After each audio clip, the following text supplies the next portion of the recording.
Welcome to tonight's broadcast of IHSAA Baseball on Hamilton County Television, brought to you by Logan Street Signs and Banners, celebrating over 26 years in business.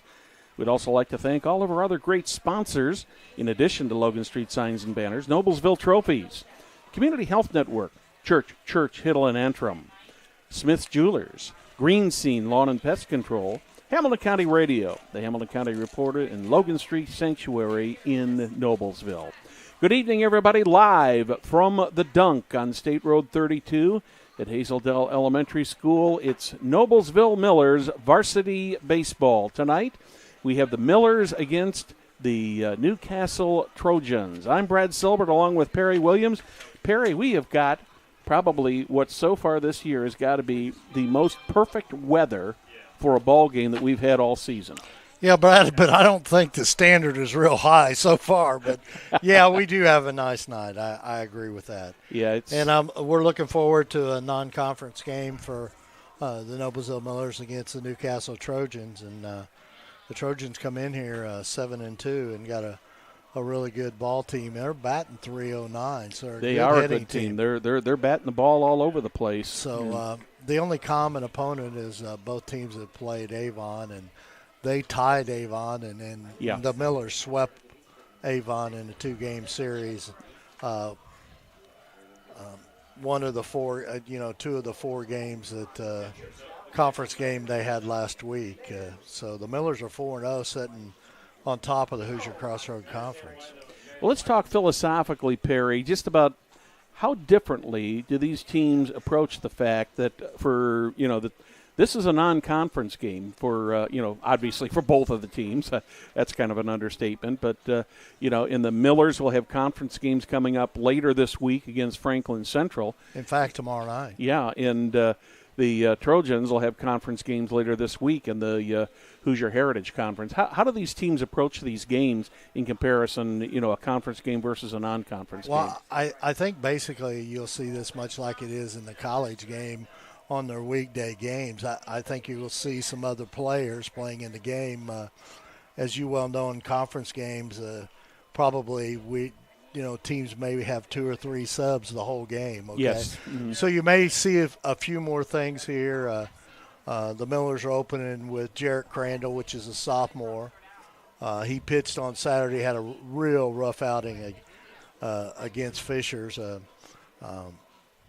Give up a home run, give up a triple in the first inning. So got a bad start. And when you're a sophomore, you don't want to – there's no sense in, beating them down and letting them take the beating out there. So he switched pitchers. So Jarrett's ready. But Crandall's pitched very well so far this season. In fact, when I was down in Tennessee, one of the bright spots of the team was the pitching job Crandall did down in Tennessee. So well, overall, he's 1-2 coming into this game today with, unfortunately, a 7.0 ERA, but that's mainly courtesy of the bad outing he had last time he went out. Absolutely. He's pitched 9 innings, thrown 9 walks, 7 strikeouts, so obviously not part of the starting rotation, but kind of a little bit of a tough situation for a youngster to go into also.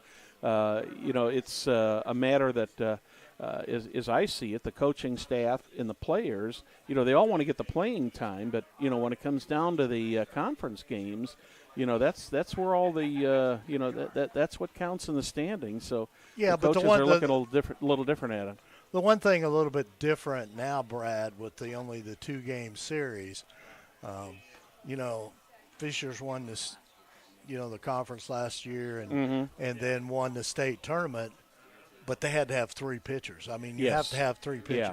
This season, you can get by with 2 pitchers. Yeah, if you're just playing 2 conference games, of course. Now, some of the teams are playing. But only 2 count. Correct. Yeah, but some of them are playing 3 times because I think that's already happened here. I believe we played Fishers 3 times, and the third game just counted as a non-conference game. But still in all, it still goes on the book as a win or a loss. or a loss. But overall, the Millers come in 6-6, 4-0 in the conference.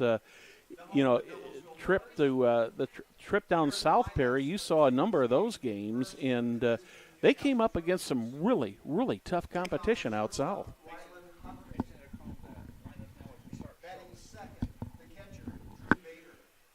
Right now, Tony Euler's introducing the starters here, so we'll be getting this game underway here shortly. But just a quick comment from you, Perry. The Millers come in here right now, 4-0 in the conference, and since they got back from that trip down south, they've been playing pretty good ball. Yeah, they've, like I said, the important part is conference play, okay, and they're 4-0, so, that – you'll talk to every Hoosier Crossroad Conference coach, and, that number one goal they have is to win the Yes. Hoosier Road Conference and then the sectional and then go as far as they can in the tournament. And we've been very successful in doing that because you think Hoosier Crossroad Conference has won the state in 2018 and 2014. So. Yeah, this is, obviously, we, of course, we're a little bit biased. We think that the Hoosier Crossroad Conference is, if not the top league in the state, one of the top leagues, and you can't, consistently top to bottom. You got good baseball in the Hoosier Crossroad Conference. Now Franklin Central joins the mix this year, and they have yet to win a conference game, but they will come about in that. Let's talk a little bit about the Trojans. They come in here at 7-2-1. That one ended up being a tie in a non-conference game against Avon, which got to a point where it was just halted by rain and could go no further. But the Trojans are hitting on all 8 cylinders. Absolutely. Perry, we're going to take just a moment here. We're going to take a commercial break, and we'll be back with the first pitch after this.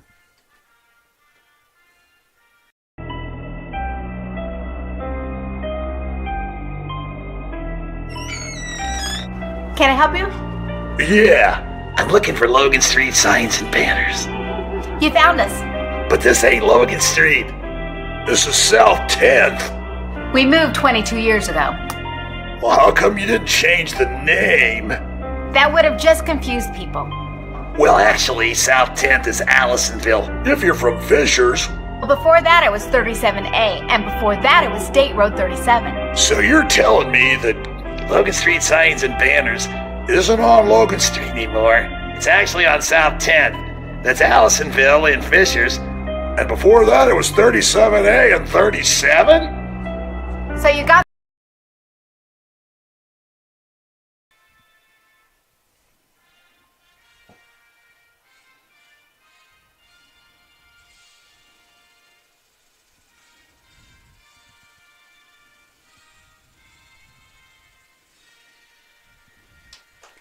We're back here at Dunker Field, just about ready for the first pitch. Perry, let's talk about defensively, how the Millers are going to line up here to start this game here tonight.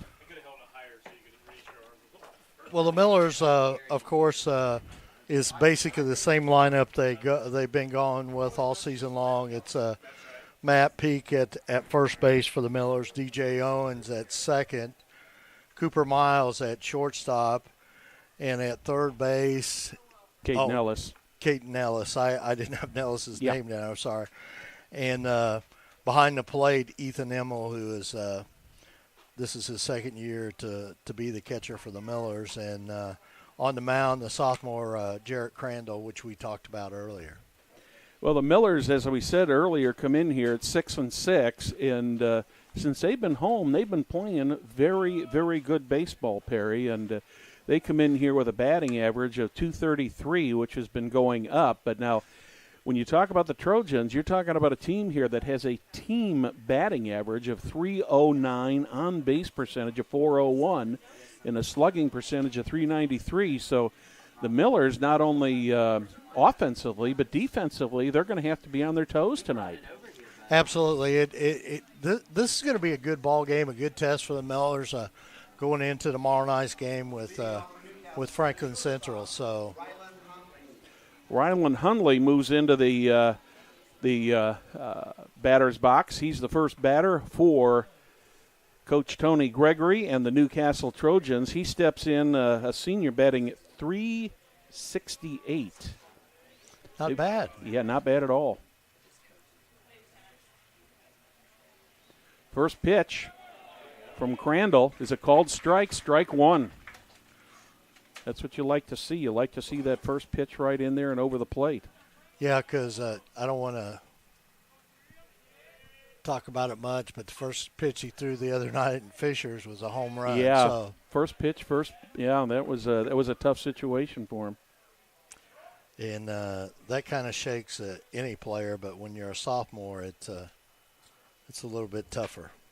Well, the first three batters that he'll face are all 300 and 400 batters, so it's going to be a tough one. 1 ball, 2 strikes on the leadoff batter, Ryan Huntley, playing shortstop tonight for the Trojans. Jared Crandall on the mound for the Millers. Wind up in a delivery. Did he go or not? Apparently he checked in time. No appeal down to first. So that evens a count of 2 balls and 2 strikes. But one thing the situation is for Crandall, that I always try to tell to baseball players that I know, there's always another game the next day. So not quite that often, but you always got – I mean, you don't have to sit around and think about it a long time. The 2-2 pitch from Crandall is high and inside, making it a full count on Rylan Huntley. No outs. We're just underway here at the dunk. There's a well-hit ball to left field. That is going to be out of play well over the Millers' bullpen there down the left field line. So the count remains 3 balls, 2 strikes, no outs, nobody on. First batter of the night here between the Newcastle Trojans and the Noblesville Millers. The windup from Hundley and the pitch. There's a hot shot right down the line. That is foul. That wasn't foul by very much, just out of the reach of Caden Ellis there, Perry. That was a hard-hit ball. I guess when you're batting .386, you are definitely making good contact with the balls, which Huntley is doing. Swing and a foul, almost straight back. Still a full count here on Rylan Huntley. Jared Crandall gets the sign. Ethan Immel steps off the rubber momentarily. Now Hundley's coming back. Looks like he wants to get another bat. I don't know if he thinks it's in the bat, right? Yeah, I don't know. Maybe something broke on the bat. I don't know. Saw one the other day at a game we weren't doing that a batter actually shattered a bat in half the other day at high school level. Really? Which is very, very rare. The full count pitch, swing and a miss. Good start for Crandall, getting Rylan Huntley to go down swinging for the first out of the top of the first inning. But it certainly doesn't get any easier here for Crandall with Drew Barber stepping in. Barber, the leading batter here for the Trojans, steps in batting .483. Played in 10 games, 14 hits. Strike one, first pitch. Called over the outside corner. 0-1 on the catcher. The 0-1 pitch. A little bit inside there from Crandall. That evens the count up. 1 ball, 1 strike. 1 out, nobody on. We are in the top of the first from the dunk. The Millers hosting the Trojans. The pitch from Crandall. That one hits the lower outside corner. That was a good pitch, Perry. A nice fastball.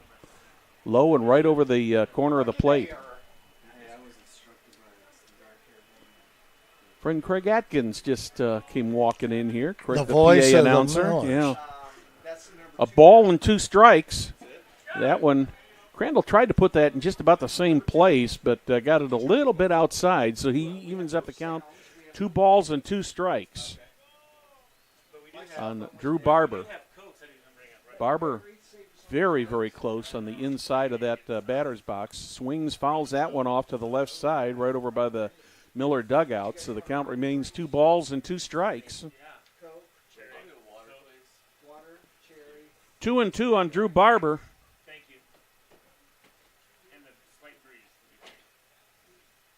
Crandall working from the stretch.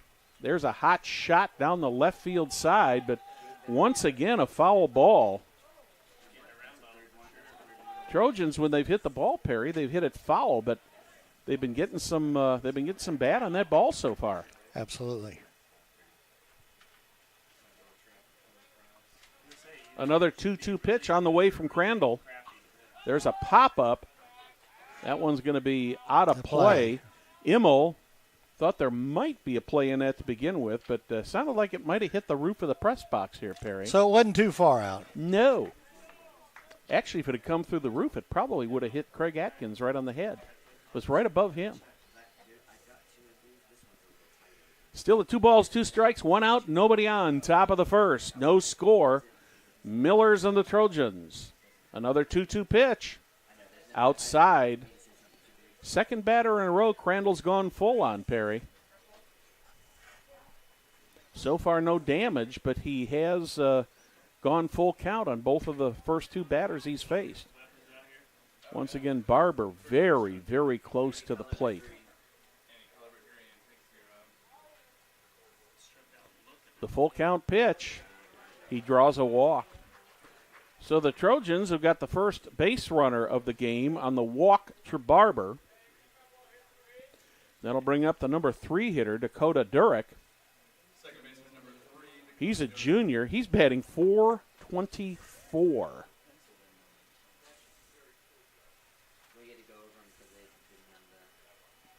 1 out.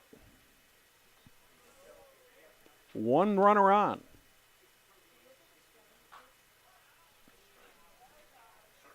Barber has attempted to steal 3 times.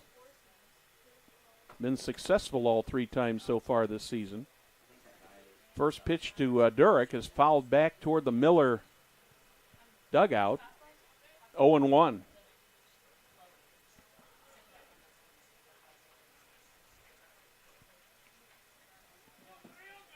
Durek, the second baseman for the Trojans, takes that one low and inside, evens up the count. 1 ball, 1 strike. Barber not getting a real big lead over there at first, Perry, but Crandall's going to have to keep an eye on him because he does have 3 stolen bases so far. There's a hot shot to third. Can they turn 2 there? Over to second, over to first. Not quite in time, but they do get the lead runner for the second out, and Durek reaches on a fielder's choice. Good effort there by Cade Nellis and Cooper Miles. Miles got that ball. Nellis was actually almost over to third base, and he had to throw almost all the way across the field to get that ball over to Miles to get the lead runner, and that brings up the cleanup hitter, the designated hitter, Jacob Lucas.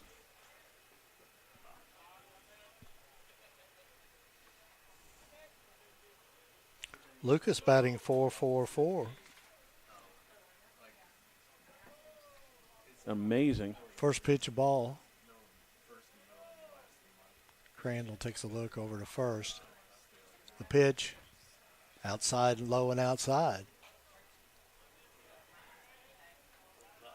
2 balls, no strikes. Jacob Lewis, a designated hitter. Got a runner on first. 2 down. Here comes a 2-0 pitch from Crandall. Boy, where was that one, Perry? That one looked pretty good. Must have been a little bit outside because a little outside. Lucas is up there at 3-0 now. 3 balls, no strikes on Jacob Lewis, a designated hitter. Here's the pitch. That one's high, and Lucas walks on 4 pitches. This is exactly what Justin Keever and Jacob Crandall did not want to do. Too bad they couldn't turn that double play there. But they just couldn't quite make it. That'll bring up the number 5 batter, Tristan Cheshire.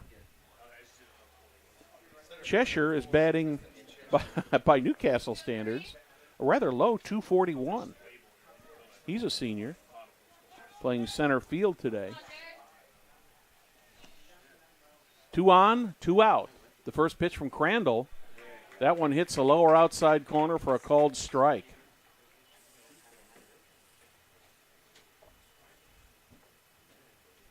I imagine Immel is just saying to Crandall, just concentrate on the batter. Just get the batter. Yep, just throw strikes. The 0-1 pitch coming from Crandall. There's a pop-up. Immel looks like he's Catcher got Immel has got it lined up in foul territory, and he makes the catch for the third out of the inning. So in the top of the first for the Trojans, no runs, no hits, no errors, 2 left on the bases. Middle of the first, no score. The Millers coming to bat. Celebrating over 27 years, Logan Street Signs and Banners has specialized in that last-minute signage and banners, serving Noblesville and Hamilton County since 1992. You can contact them at 317-773-7200 or check them out on their website, loganstreetsigns.com. It is a beautiful afternoon here in Noblesville, Indiana. 74 degrees is the temperature. A nice breeze out of the southwest at 17 miles per hour. And check this out, Perry. Humidity, 47%. Wow. That's almost unheard of in April. Almost unheard of. In fact, it's so beautiful out here today that they took the left side windows out of the press box, and we're getting a little bit of fresh air here. Millers will send up their top 3 in the bottom of the first for Justin Kiever. That'll be Cole Barnes, Cooper Miles, and D.J. Owens. And, Perry, what do you expect from the Millers? Will they play aggressive here today? Oh, yeah, I think they'll play typical Justin Kiever baseball. They'll be aggressive there. One thing about it is, too, let's keep a note here. Jarrett Crandall threw 26 pitches that first inning. So, so those are big numbers that we'll have to keep track of going through this game. Cole McDaniel, the pitcher for the Trojans, he's 0-0 in the season, a 0.0 ERA. He's actually only pitched 1.1 inning this season, 1 strikeout and 1 walk. So obviously, you know, the Trojans are going at this the same way that the Millers did, and not pitching their top of the staff today. Well, I think you have to do that. I mean, you got to build a team, right? Yeah. I mean, I haven't seen any state tournaments or sectionals won in April. So no, they don't. So it's a process. I mean, but the other side of it, this gives the gives the younger players a chance to maybe get a little playing time and get the experience that they need. Cole Barnes steps in, the center fielder. 182 on the batting for the season. Takes that first pitch way inside. Brad, an early score here in the second inning in girls softball, a conference game. There's a hot shot right down the first base side, just out of the reach of the first baseman. And Barnes is off, and he is into second with a double. Before that base hit, Brad, I was going to say Noblesville's leading Frankton Central in softball 4-2 in the top of the second inning. So, an excellent start for the Millers here. Barnes needed that. He's only hit 182 for the season. Well, that'll be good for him. Give him a little more confidence. First pitch to Cooper Miles hits the outside lower corner of the plate for a called strike. So no outs, 1 on, 1 hit. Number 2 batter Cooper Miles, a shortstop up there for the Millers. McDaniel working from the stretch, gets the call. And Miles is in the hole at 0-2. 3 games last week against Fishers. He was 1 for 11, so he got a base hit today. Is a good way to start off it is. The week here. Mm-hmm. Maybe he's just warming up for those conference games tomorrow and later in the week. There's a hot shot. Boy. That went right between the third baseman and the third base coach there. And, man, if somebody had been in the way of that one would have hurt. 0-2 on Cooper Miles. He's a junior batting at .237 on the season. The 0-2 pitch. That one's just a little bit outside, makes it 1 ball, 2 strikes. So McDaniel gets a rude awakening on his first batter, giving up a double to Cole Barnes. The 1-2 pitch from McDaniel. That one's low, gets away from the catcher, but Barnes was not going anywhere on that. Drew Barber, the catcher, was able to make a very good recovery on that ball. That ball kind of bounced off of his chest and just ended up right behind Cooper Miles there in the right-handed batter's batter box. Count is even now at 2-2. The 2-2 pitch swung and fouled straight back. Miles got an off-speed pitch there, Perry, and it looked like he was setting on that, but just got a little bit under it. 2 balls, 2 strikes, no outs, 1 runner on. We're in the bottom of the first at Dunker Field, 0-0. Millers and the Trojans. Here comes the 2-2 pitch. That one's popped up. It looks like the first baseman, Thompson. Oh, second baseman goes out there and makes the play on it.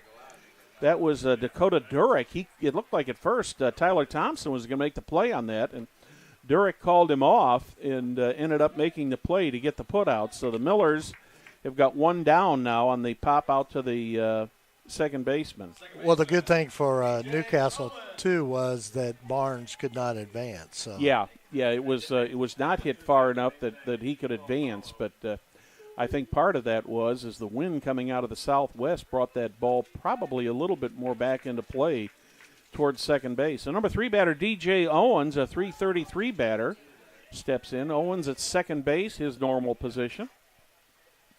You know, DJ batted a 3-game series. He batted .500, so he really helped his batting average this past weekend. He was 5 for 10. Owens takes the first pitch for ball 1. Cole Barnes out there on second with a leadoff double. Here's the second pitch. That's high. Makes it 2-0. First baseman Matthew Peak is on deck. They're not really worrying too much about Barnes and his lead down there at second. No, they aren't. In fact, he could take his secondary now. Yes. That one's right over the plate, knee high. Makes it count 2 balls and a strike. Miller's wanting to get on the board here. It's always good to try to get a run in the first inning here.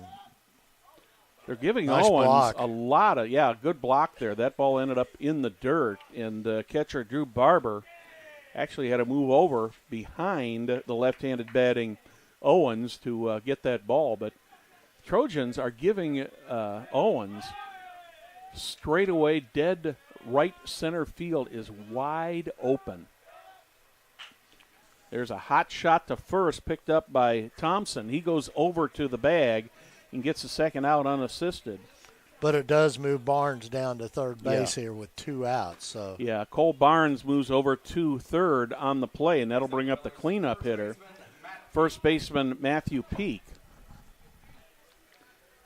For the most part, it looks like the Trojans are playing their outfielders. They're giving a lot of space in left center and right center right now, Perry.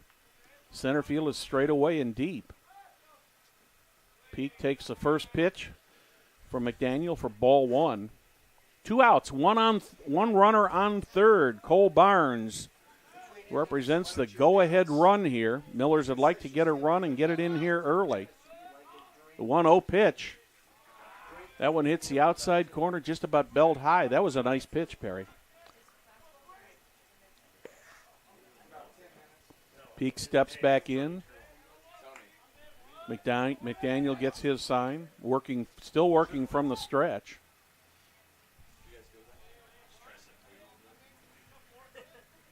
A ball and a strike now on Matthew Peak. Make that 2 balls and a strike on Peak.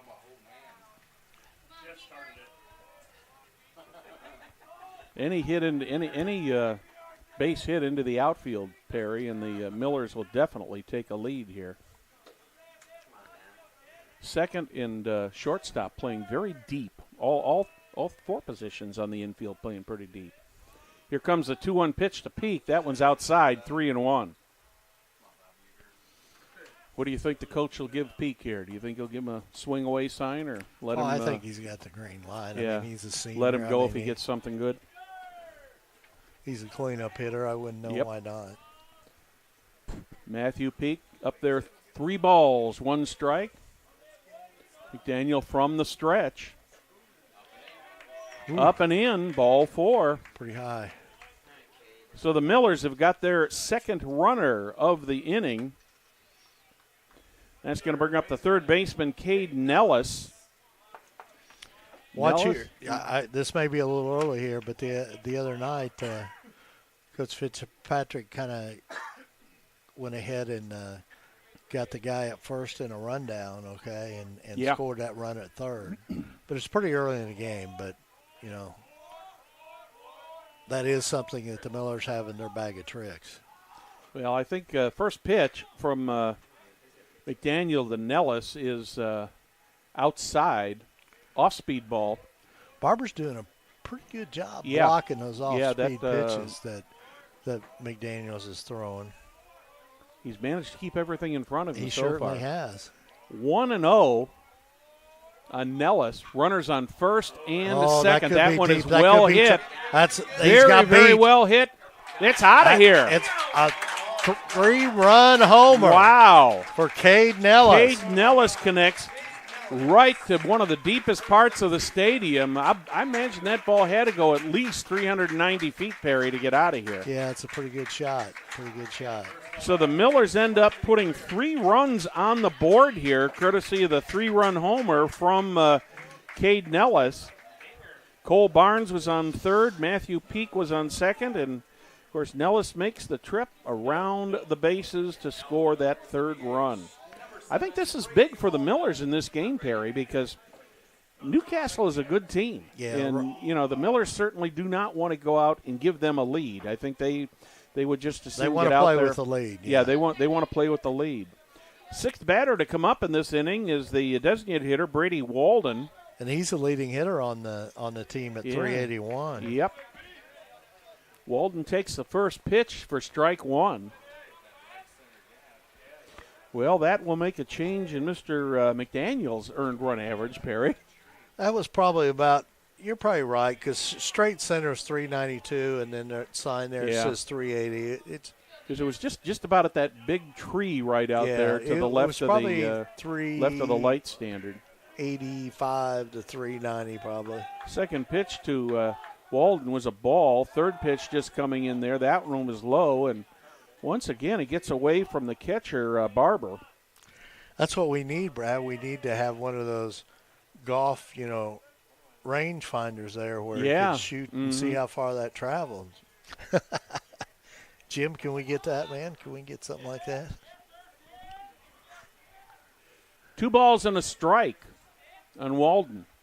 That one hits the outside corner. Looked a little high coming over the plate, but it's hard to tell up here on the second row in the penthouse at the dunk. Count is even. 2 balls, 2 strikes, 2 outs, nobody on. Millers put 3 across already here in the top of the first. There's a foul ball off to the right. Over onto the new JV field, which is still under construction. Well, the weather wasn't very didn't have cooperative. Very good cooperation for construction so far this spring, but I'll bet they got a lot of work done today. Yeah, they should have. But it's supposed to rain Thursday, so. Yep. Here's the 2-2 pitch for McDaniel. That one's low and gets away once again from Barber. Barber's having a little bit of a hard time with McDaniel's pitches, but so far he's done a good job of keeping him in front of him, and when the Millers have had runners on, they have not been able to advance. But it certainly will be nice to have that turf field and that option in the early spring of weather. And that's called strike 3 on Brady Walden. So in the bottom of the first for the Millers, there was 3 runs, 2 hits, no errors, nobody left on the bases at the end of 1. Millers 3, Trojans nothing. We'll be back after these messages.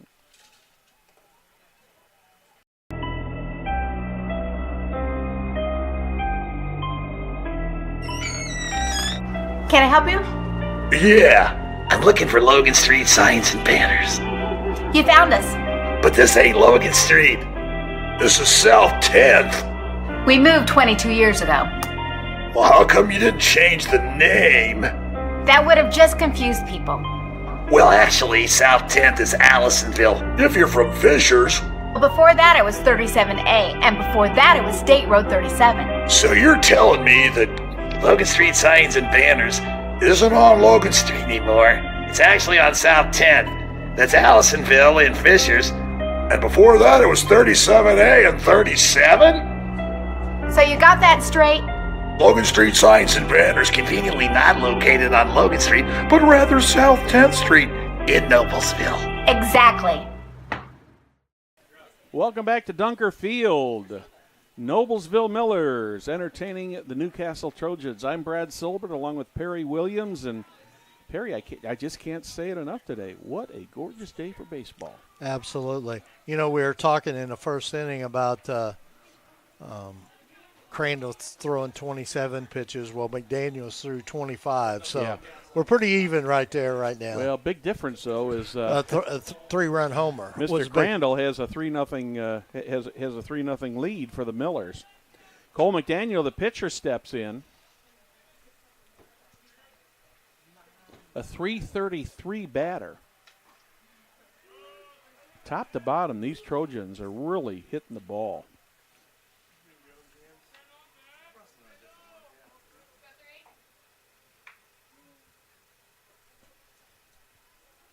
Oh and 1. Second pitch right in there also. Now it's 0-2, so McDaniel in a big hole here.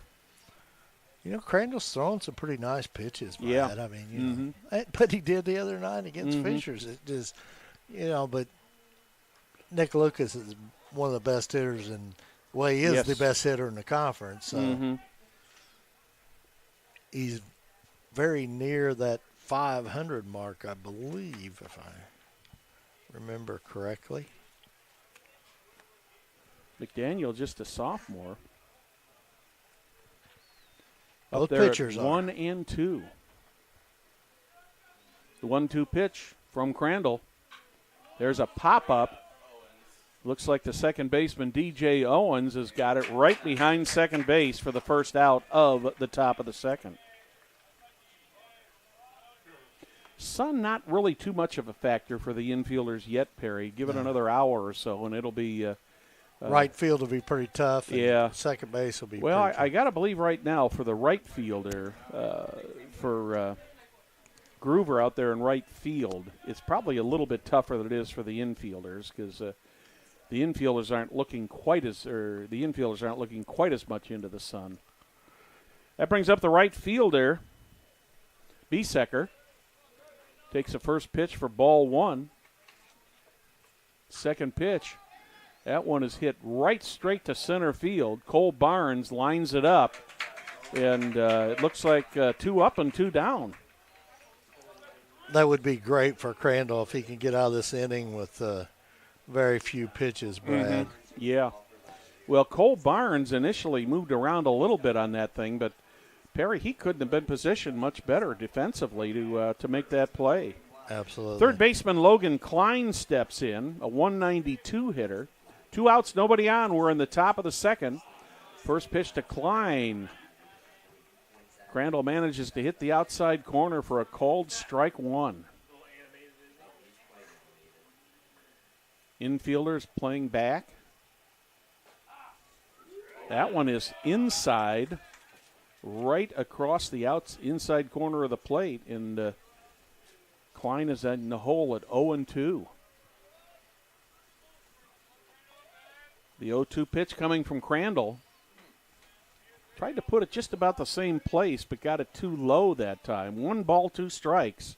Got 2 outs here in the top of the second inning here. 3-run lead seems to have given Crandall a little more confidence there. Ooh. That one's a little bit low. That looked like that was over the plate, but it had to be low.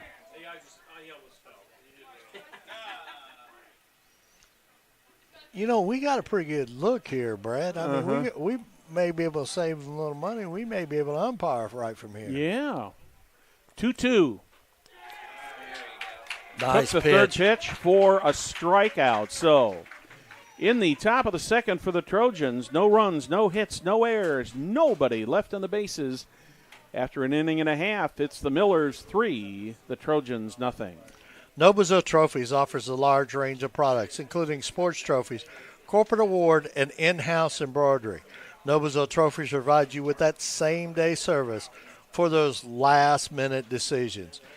Contact them at 317-773-7391 or check them out on their website, noblesvilletrophies.com. Brad, in that inning, Mr. Crandall threw 11 pitches. Yes, that's much, much better than the first inning. I think he had 27 that first inning, if I remember right, Perry. Yes. That's quite a little difference. Big thanks to Jim Wofford, our executive producer, for putting everything together for us here electronically today here at Dunker Field. Also a thanks to Tony Euler and the athletic staff here at Noblesville High School for their hospitality. We appreciate their hospitality and appreciate you being with us. Thank you for joining us today for Millers Baseball here on Hamilton County Television. Just keep in mind, tomorrow night we will be back here for another audio game. It'll be a Hoosier Crossroad Conference. The new kid on the block, Franklin Central, will come to town to play the Millers. That game was supposed to be Thursday night. Mm-hmm. It was moved to Wednesday because of the weather. So the second game will be Friday at Franklin Central. Yeah, I think if the weatherman is right, Thursday is going to probably be a washout. Zach Groover steps in for the Millers, takes the first pitch a little bit inside for ball one from Cole McDaniel. Groover, a senior, batting 182, playing right field tonight where he's been most of the season. Takes a second pitch for strike one. Here's the third pitch from McDaniel. Takes that on the outside corner, called strike. Mr. Groover is going to play college football next year for Marion.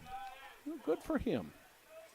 It's a good little program down there. I like those Marion base hit right up the middle. Well, that's another good start for the inning here. Cole Barnes started the top of the first with a double. Now Zach Groover reaches on a base hit. Third hit of the day for the Millers. And that'll bring up the catcher, Ethan Immel. Brad, in his last 11 bats, he's had 4 hits, and he's hitting .571 with a homer and 2 doubles. Immel's definitely been one of the hot Millers here recently. He was stone cold early because he's only hitting .233, but, yeah, you know, that happens. Oh, there's a high pop-up. Shortstop Huntley's going out after it into shallow center field. He makes the play for the first out. One pitch to Immel, and he's retired. Lucas Williams steps in out in left field today. Junior batting .235. And over the weekend, the 3-game series, he was 3 for 7 for .428 and 1 double. Yep. So it's not bad when you got a ninth batter can hit .428. 1 on, 1 out. First pitch to Williams is a little bit low. Ball 1.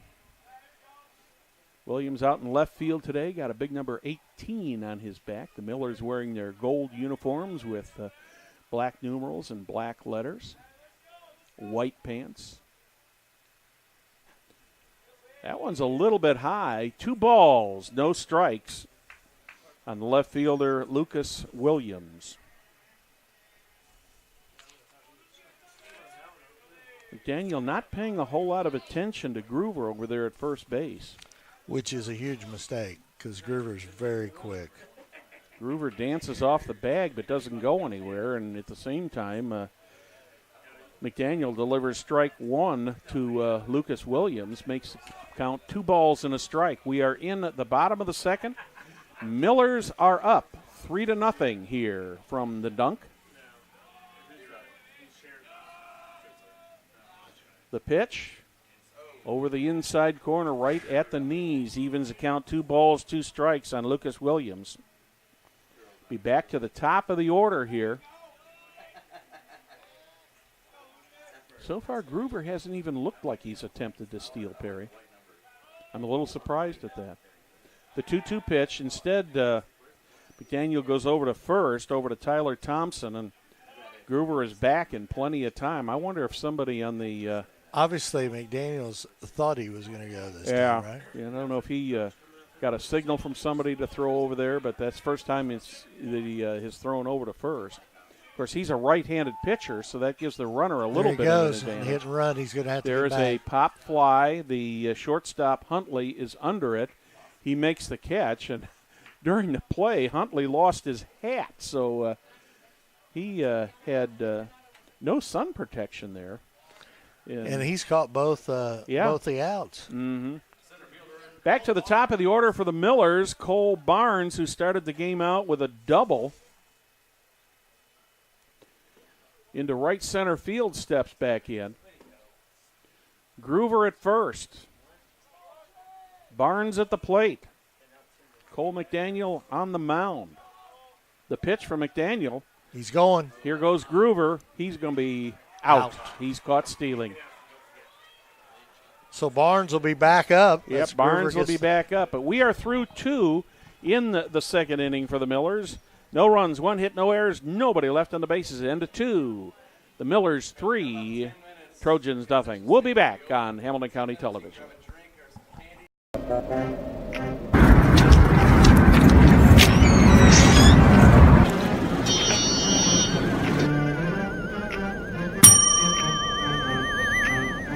Can I help you? Yeah, I'd like to order a hamburger, fries, salt, maybe a large vanilla shake. Yeah. This is a trophy shop, can't you tell? You got a counter right here. Isn't this where you place the orders? We sell trophies, we sell plaques, we do embroidery. No food. You got carry out? Unlike the internet, everything that you need we have here at the shop. Very unique.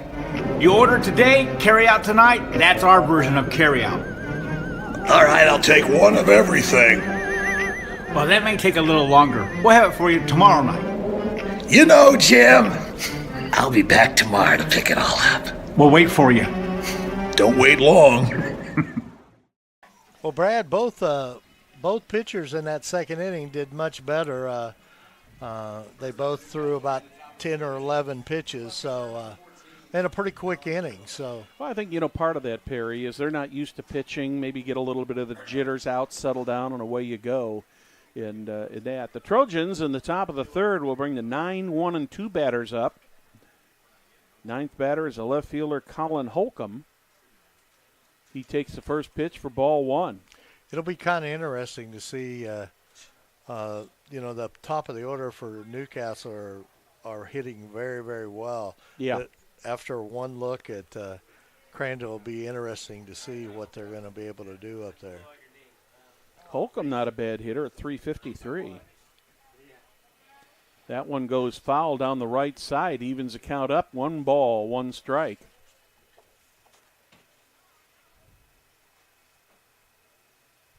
The sun is going to start to be a factor here on the left side of the field here shortly, because it's starting to get to the point here just before 7 o'clock where it's getting a little low on the horizon.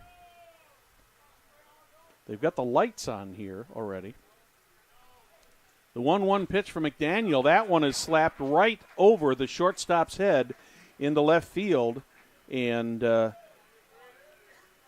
Colin Holcomb has the first hit of the night for the Trojans. That's going to bring us back to the top of the order. Shortstop Ryland Hundley steps in. He struck out swinging in the first.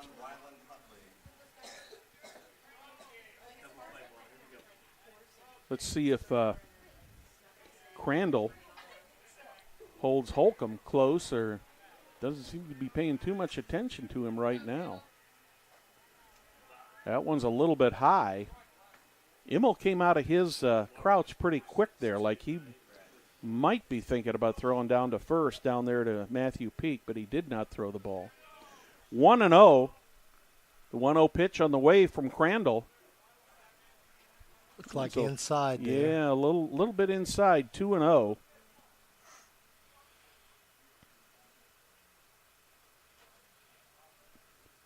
2 balls, no strikes on the leadoff batter, Rylan Huntley.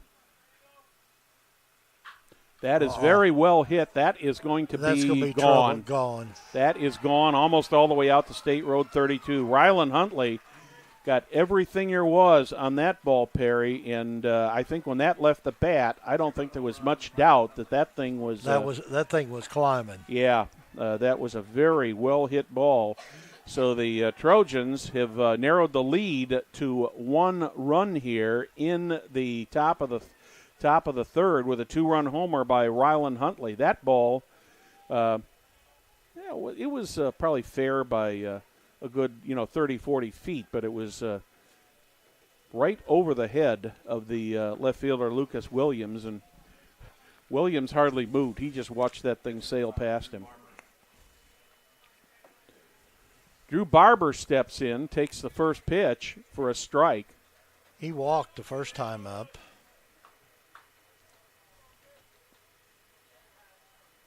Was out at second on the fielder's choice in the front end of a double play attempt.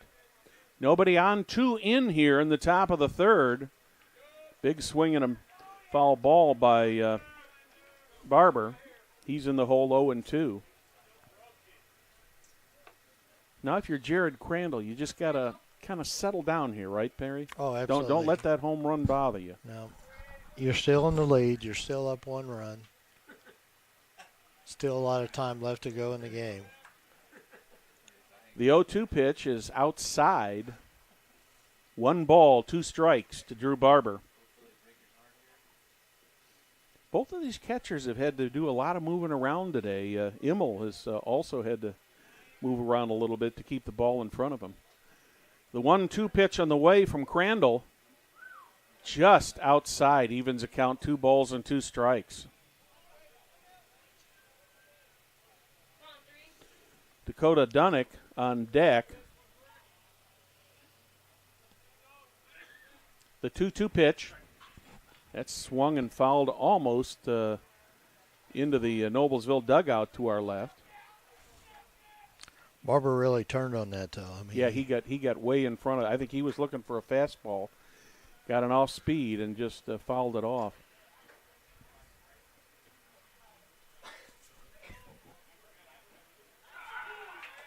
And Drew Barber takes strike 3 and goes down looking.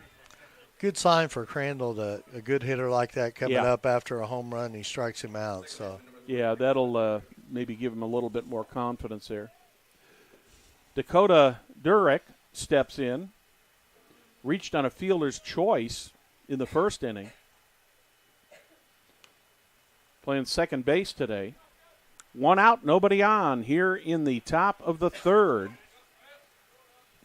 Durek takes the first pitch low for ball 1. Crandall gets the sign from Immel. Here's the 1-0 pitch. Popped up. Does Immel have a play on it? He's going back. He has got it lined up, and Ethan Immel makes a very, very nice play there, Perry.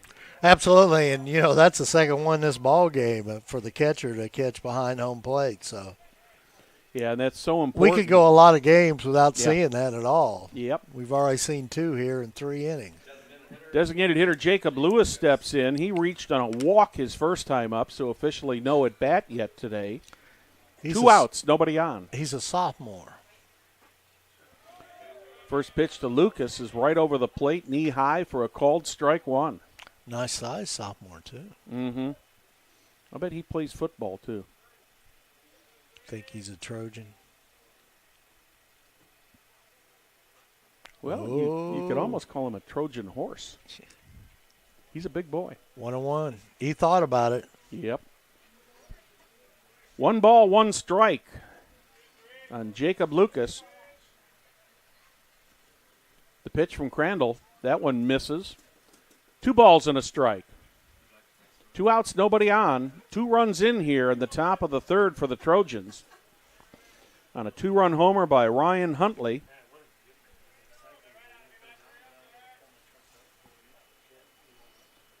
The 2-1 pitch on the way. Swing and a miss. Evens the count, 2 balls, 2 strikes. Well, so far, Perry, it looks like Crandall's pretty well shaken off that home run. Yeah, it looks like it. Got 2 outs here. See if he can get out of this one. 2 strikes. The 2-2 pitch. Got Strike him. 3 called. 2 strikeouts after that home run. That shows a little bit of poise for the sophomore. Yeah, so on the top of the third for the Trojans, there was 2 runs on 2 hits, no errors. Nobody left on the bases. We are in the middle of the third with the Millers leading the Trojans 3-2. Well, let's thank one of our new sponsors, Green Scene Lawn and Pest Control. Green Scene Lawn and Pest Control, based in Noblesville, Indiana, 20 years, customized programs to specific needs, utilizing the highest advancement in turf, landscape, and pest control science. Call Green Scene today for all your treatments needs, and this year's experience the difference of a top-rated company. Give them a call at 317-343-4222. Perry, I want to remind our viewers and listeners that there has been a change in the schedule this week. The Franklin Central Noblesville baseball game, which was scheduled for Thursday, that I believe everybody in central Indiana is probably going to be a little bit wet on Thursday. But Tony Oiley, the athletic staff here at Noblesville, they kind of made a little switcheroo and decided that they would try to play that game tomorrow. And fortunately, it worked out for both teams that Franklin Central was available. So the game that was scheduled on Thursday will be here tomorrow afternoon at 6. And you will have that game here live on Hamilton County Television. That'll be an audio game. And also, Brad, on Saturday at 1 p.m., Noblesville will travel to Carmel to take on the Greyhounds. And we'll be doing a video audio game that day at 1 p.m. at Carmel High School. At Carmel, not the high school. One of the middle schools, I believe, isn't it? Yeah, I think it's Carmel Junior High over there. I can never remember if it's Carmel Clay or Carmel Junior High, but it's the junior high that's off 131st Street there, right next to Hartman Field. Cole Barnes steps in, takes the second pitch, whacks it out to left field. Colin Holcomb gets under it, and Barnes is retired for the first out. Barnes scored one of the 3 runs in the first inning. He reached on a double and scored on the home run by Caden Ellis. Cooper Miles stepping in. He popped out to second base his first time up in the first inning. First pitch from McDaniel. Over the outside corner of the plate, called strike 1. Very liberal outside corner today. Yes, Perry. he is. The 0-1 pitch on the way for McDaniel. That one's low. And once again, Drew Barber had to go down to his knees to block that. Good job of blocking that by the catcher. You know, people always talk about the importance of the pitcher, but boy, you don't have a good catcher out there. You can put who can help that pitcher. It's going to be tough. There's a hot shot into left field. So Cooper Miles gets his first hit of the game. Millers pick up their 4th hit of the game, and Cooper Miles is on first base with 1 out, and that'll bring up DJ Owens, who popped up to the first baseman Tyler Thompson his last time up. See what McDaniel does here as far as trying to hold Miles on first base. Miles got a pretty good lead over there at first. Throw over to first. Miles goes back in standing. He had a pretty long lead there, Perry, and I was surprised that he didn't dive back in there. McDaniel looks over his shoulder at Miles. Goes to the plate. Miles takes off. He's going to be in there easily with a stolen base. Going to third. Yep, he's going to end up on third base. Standing up. So Miles will get a stolen base, and he'll get third base on a throwing error by the catcher, Drew Barber. So it's the first error of the game, and the Millers get a break there, and that base hit and stolen base and error end up putting Miles on third base with one out. It also helps you got a batter on the left side of the plate here, too. So That one's a little bit outside, evens the count, 1 ball, 1 strike. DJ Owens retired in the first inning, unassisted by the first baseman Tyler Thompson. Here's the pitch. That one must have been a little bit high. It looked like it hit the corner of the plate, but maybe it's just the right-handed batters that are the pitchers getting the benefit of the doubt on. Maybe 2 balls, 1 strike. The umpire may be left-handed. On DJ Owens. That one's over the outside corner of the plate. And catcher Drew Barber throws down to third. I think he thought maybe he could get Cooper Miles sleeping because but Miles there wasn't any play. Yeah, Miles is right on the base. 3-1 on Owens. That one's high, and DJ Owens reaches for the first time today on the walk, and that'll bring up Matthew Peak. And you got runners at the corner. Runners at first and third, 1 out. Matthew Peak, who reached on a walk last time in front of the home run by Caden Ellis. Peak is a .222 batter.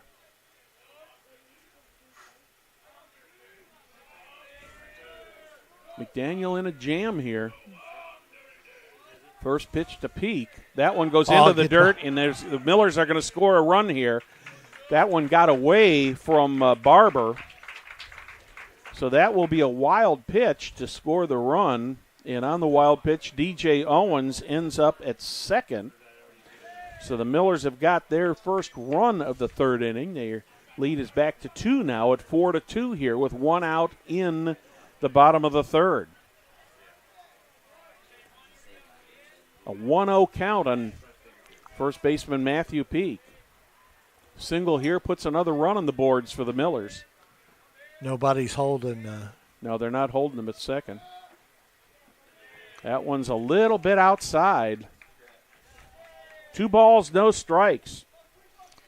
McDaniel struggling a little bit this inning, Perry. And definitely Barber's getting a workout behind the plate there. Yes, he is. Both catchers have got a pretty good workout today and have done a pretty good job. That's really the first. That's the first one that's gotten away. I mean, that was Yeah. Now there's a throw down to second. Dakota Durick was basically standing right on the bag, and McDaniel finally decided to throw down there. But Owens had not taken that big of a lead off of there, but the shortstop and the second baseman are both fairly close. Now they start to retreat to their normal depth. Pitch to the plate. Called strike. Evens up the count. 2 balls, 2 strikes. Correction, make that 2-1 on Matthew Peak. You got to realize that Craig is very fast on that. Yes, they are quick here. Another called strike makes it 2 balls, 2 strikes on the first baseman, Matthew Peak. I think I'd have had a hard time taking that one. Yeah. Nice breaking ball on that from McDaniel. McDaniel gets a sign from Barber. The pitch from McDaniel. That's a foul that's going far off to the right. I can't see if anybody's going to get there or not. They did not get there in time. Nick Biesecker was the one who had the closest play on the ball, but it ended up being a few feet out of his range.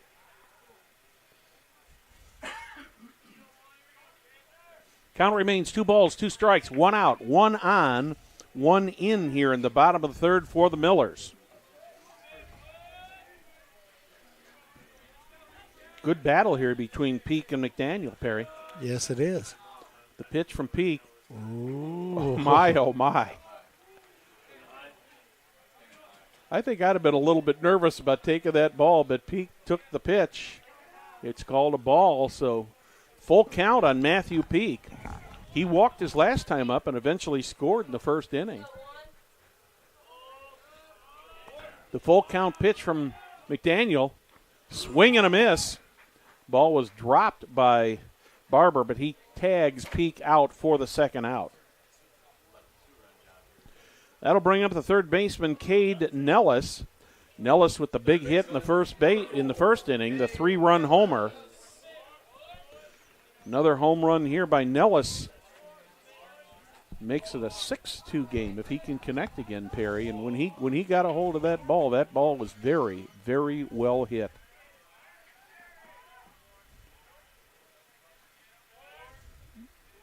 Here's the first pitch from McDaniel. Tries to float one in there on an off-speed pitch, but misses. 1 ball, no strikes on Cade Nellis. Last inning, both of the pitchers just sailed through here. Yeah, they've it's been a little bit different this inning.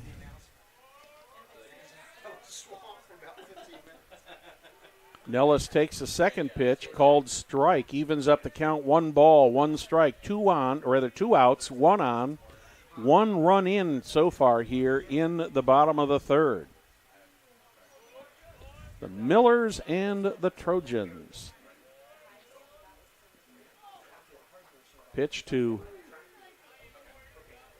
Nellis is on the outside corner. Makes it 1 ball, 2 strikes.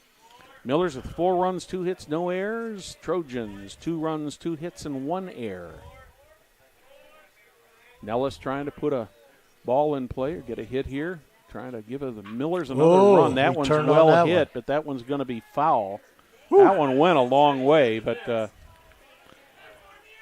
that was very, very well hit. He got out just in front of that off-speed ball. That'd have been a fastball. That probably would have been another home run. Yeah, he was all over that pitch. Yeah, he got everything of it. 1 ball, 2 strikes. Cade Nellis at the plate. Cooper Miles on second. That's too high. Well hit ball into left center trouble. field. Oh, that's going to be trouble. Hit. Drops in. And since there were 2 outs on the board, DJ Owens was off running with the pitch, and he easily scores. And Cade Nellis ends up on second base with his second hit of the night and his third RBI. Not too bad for a home run and a double so far tonight, I thought as high as that was hit, yeah, Barry, that there might be a play chance on it. to run under. But yeah. I think the thing you got to notice here is the left fielder playing for way the Trojans across the line. is playing way, way toward the foul line, and center field is playing straight away. Brady Walden steps in. He struck out to end the first inning. The Millers have put 2 across here in the bottom of the third rather. Walden takes McDaniel's first pitch for ball 1. Cade Nellis on second with his second hit of the day. His first was a home run. Last one was a double. Cole McDaniel struggling a little bit in this inning. His pitch count has got to be mounting up again now, Perry. There's a very well hit ball to left field. That's out of here. That's out. Left fielder's going back. It's gone. Brady Walden with a home run for the Millers. And that brings in Nellis, and Walden scores. 2 more runs, 2 RBIs for Walden. 2 more runs on the board, another hit. And all of a sudden the Millers are out in front in this game 7-2. And they're looking to make a change, I think, because everybody's looking over there. Coach coming out. Yeah, that brings Coach Tony Gregory out to the mound, and we'll have to see if he's going to make a change. There has been some the Trojans finally have somebody throwing down in the bullpen. I can't tell from here who that is. So this may be a little stall tactic here. But just a recap on the inning here for the Millers so far here. 4 runs on 3 hits, 1 error, and 1 strikeout and 1 flyout so far for the 2 outs. Yeah, you were talking about pitches. McDaniels is up to 63 pitches. Yeah, for a guy who hasn't pitched very much, he's probably just about at the end of his day, I would assume. Zach Groover steps in, had a base hit in the second inning. Big inning here for the Millers. Yeah, 4-run inning. Well, the big thing is they got the 2 back that they gave up in the first half of the inning, Perry, plus added 2 more. And Groover steps in there and takes the first pitch for McDaniel for a called strike 1. Here's a second pitch for McDaniel. That one's low. And once again, we can't say enough about the job that Drew Barber has been doing out there blocking the plate. He has just been doing an excellent job there blocking the plate and keeping the ball from getting beyond him. 1-1 the count. The windup by McDaniel. That one's right over the heart of the plate there. Called strike 2 on Zach Groover. I think Coach just went out there and said, son, get me out of this inning. Yeah, I wouldn't be a bit surprised if this would be his last inning. I'm sure of that. Yeah. 1 ball, 2 strikes on Zach Groover.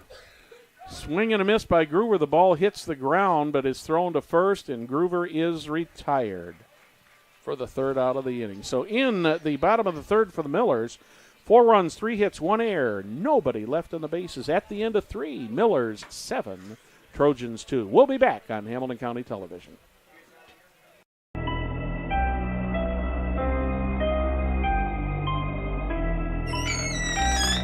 Can I help you? Yeah, I'm looking for Logan Street signs and banners. You found us. But this ain't Logan Street. This is South 10th. We moved 22 years ago.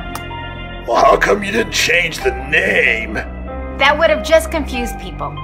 Well, actually, South 10th is Allisonville, if you're from Fishers. Well, before that it was 37A, and before that it was State Road 37. So you're telling me that Logan Street signs and banners isn't on Logan Street anymore? It's actually on South 10th. That's Allisonville in Fishers.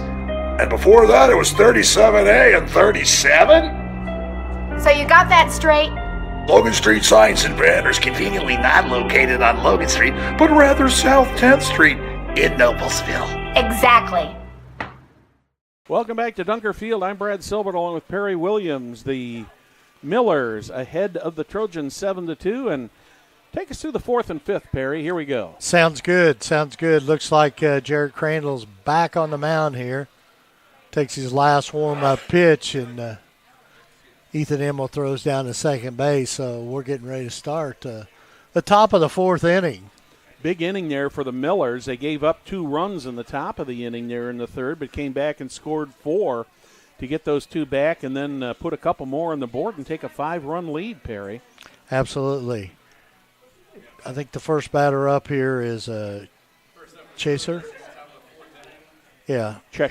Cheshire, and he flied out to the catcher in his only appearance so far here tonight. Ethan Emmel's made a couple nice plays behind the plate there on pop-ups. He certainly has. First pitch a little inside. Ball 1. Got a little bit of that Bob Euchre sound to you. Yeah. A little inside. Inside.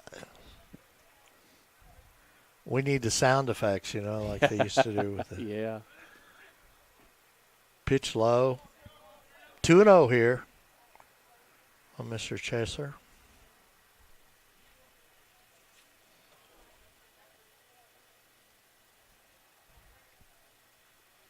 Tristan Chesser, the batter. Pitch for a strike. 2-1. Crandall's still throwing pretty good here, Brad. Well, he gave up hits to the first 2 batters. He gave up a base hit in a home run to the first 2 batters in the 3rd inning. Strike, yeah. He went for it, 2-2. But then after that, he shut him down with 2 strikeouts and a fly and a pop out. 2-2 on the batter here. No outs. We're in the top of the 4th inning. Pitch a little low in the dirt. Nice block by Ethan Emmel there. We've had a lot of full counts so far tonight. Yeah, full count here on the batter. Tristan Chaser.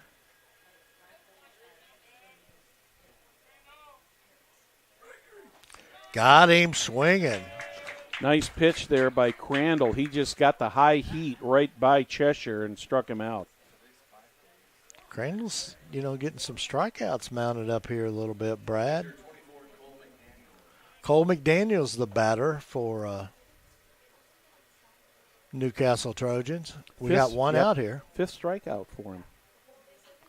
Foul ball back to the screen. He flew out to the second baseman, DJ Owens, in the second inning. 0-1. Ooh, strike two. Now, see, that doesn't really surprise me, Perry, because the batters nowadays are so close to the plate. Yeah. That ball hits that inside corner, and it looks like it's going to hit them, but they're right over that plate. Uh-oh. Could be a base hit. It is. Nice play by Miles Cooper. Oh, they got him. He made the turn. He's going to be out. He should be called out because he made the turn. He made the turn. There's going to be a question here because he made the turn. Justin Keever is coming out to talk about that, and the runner clearly made the turn when he saw the ball go by him. He's out. So he is out. That is the right call on that. That's 2 outs. That's a big break for Crandall. Yeah. Because that was in there for a base hit.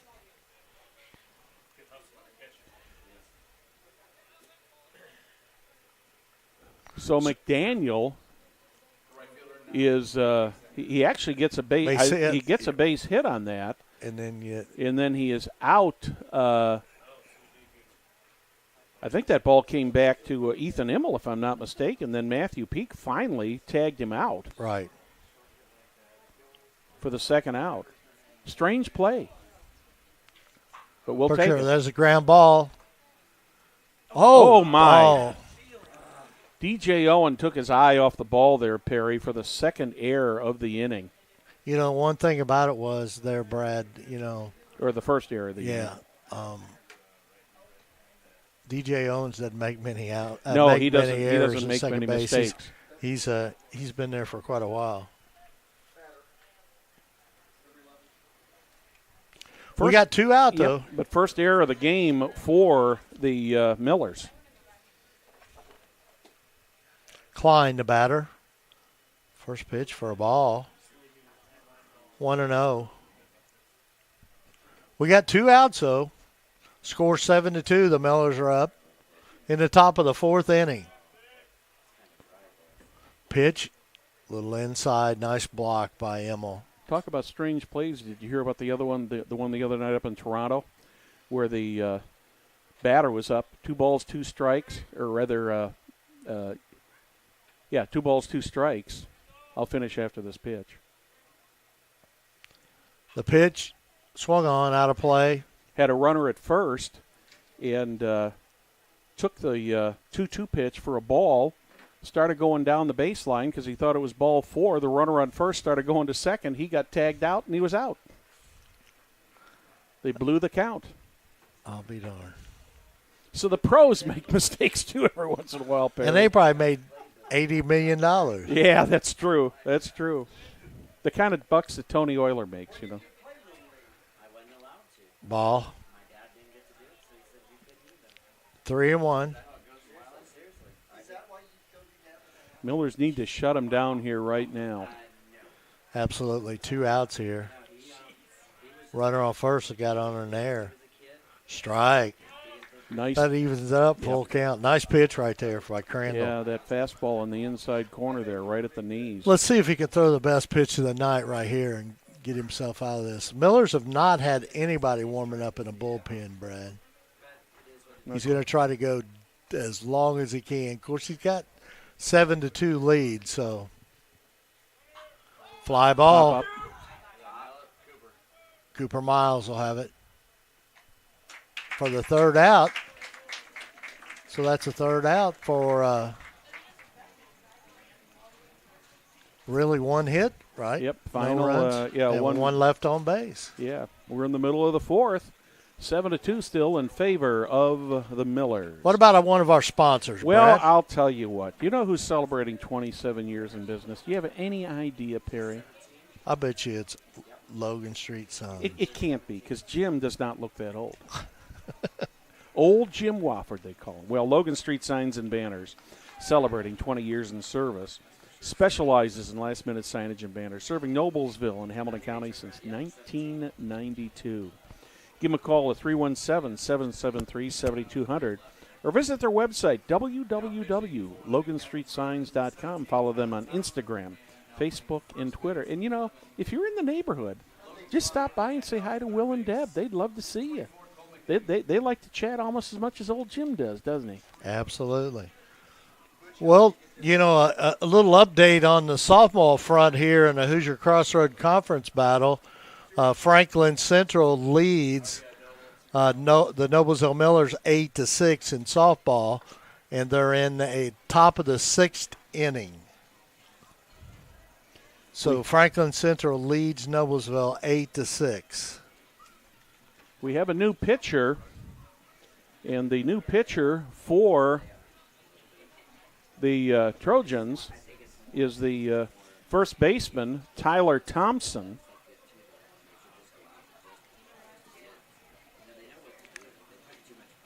So where'd McDaniels go? I'm sure he's left in the lineup. He's a pretty good hitter. Well, we'll have to see who's playing over at first base. Number 11 is over at first base. That is Klein. He was in center field before. And we'll have to see if... All right, for the Millers here will be Ethan Immel. He's the catcher. He flew out to shortstop in the 2nd inning, so Ethan Immel will be the batter. And number 17's pitching now, Brad. Is that what you said? Yes, that's Tyler Thompson. And he was at first. Mm-hmm. And I believe we said number 11 is at first. Yes. First pitch from Thompson inside for a ball. So Thompson comes in here in the bottom of the Logan 4th. Klein, who was at third, is now at first. Ball 2. Barnes goes out to talk to his Barber goes out to talk to his I cannot read the number pitcher, of the player Thompson. at third base now. So McDaniel moved over to third base. So they just switched them all around. Yeah. But no change in the batting order.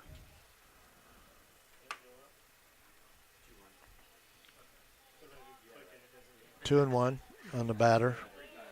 Immel. Immel's had ball a good day. high, 3-1. Immel's had a real good day behind the plate. Had a couple absolutely. nice defensive plays, couple pop-ups behind the plate, and when that ball goes straight up like that for a catcher to make that, that's a tough play because there's no angle. Spinning, yeah. He walked him, so Ethan Immel will go to first base here. Immel is on base for the first time today. He flew out to the shortstop in the 2nd inning.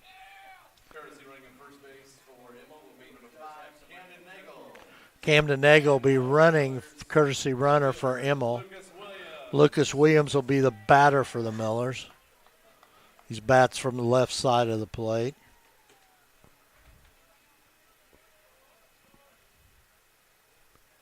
Williams getting into the box here.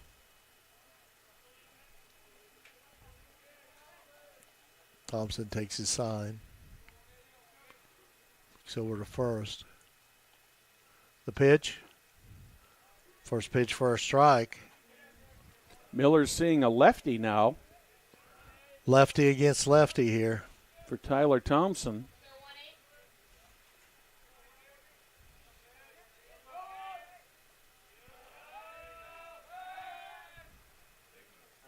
Thompson has a 2-0 record on the season, a 3.50 ERA. Does have one start. 13 strikeouts, 5 fly out of walks. Out of play. 0-2 on the batter, Williams. He flew out to the shortstop his first time up in the 2nd inning. In fact, him and Immel back-to-back flew out to the shortstop in that 2nd inning. Nagel on first, running for Immel. Pitch. Ball outside. Barber did a good job getting outside there and blocking that ball. 1-2.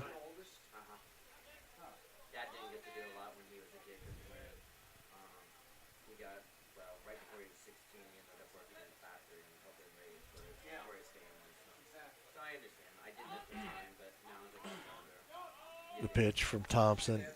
Swung on. High fly ball. Looks like McDaniels is under it. He calls it for the out. That's the first out for the Millers.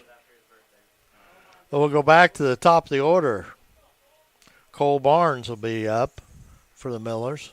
Barnes started the game in the first inning with a double. And then in the third inning, he flew out to left field. He actually scored in that first inning with a home run. Mm-hmm. 3 home runs so far in this game today. Yeah. 2 by the Millers. Absolutely.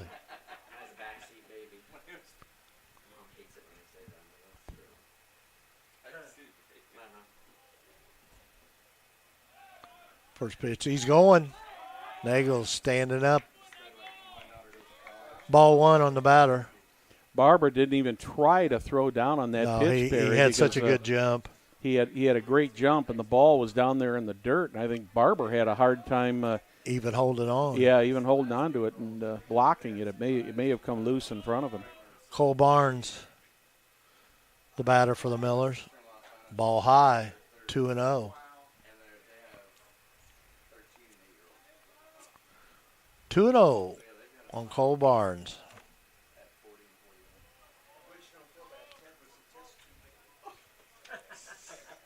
Thompson on the mound here for Newcastle. The pitch, ball high, 3-0 on Barnes. Nagel's on second base. He's the runner for Ethan Emmel, the courtesy runner. Strike on the outside corner, 3-1. You'll probably see Mr. Nagel tomorrow night on the mound for the Millers. You'll probably pitch tomorrow night. Thompson, pitch, outside, ball 4. So the Millers got runners on first and second base. 2 walks so far in this inning for Thompson. 2 of the 3 batters he faced have walked. The other flew out to the third baseman. Next batter, Cooper Miles. We do have somebody warming up down there in the Miller bullpen. It looks like the number on his back is 24, and I don't have anybody listed for 24 on my roster. So maybe we're seeing maybe somebody off the JV gold, squad, the black or gold. Yeah. The pitch to Miles, swung on, fly ball into left field. The catch makes a catch. Nagel goes to third on the throw in. Nice hustle down there by Barnes to second. So the Millers got runners on second and third. Holcomb the catch out there in left field. He had a long way to go to get that ball because the left fielder and the right fielder are playing. Yeah, that's a huge gap there. They're playing extremely close to the foul lines. I mean, they're not playing straightaway center field. No. DJ owns the batter. The Trojans tried to appeal to second there, thinking that no, he was maybe Nagel had left a little bit early, but that was denied.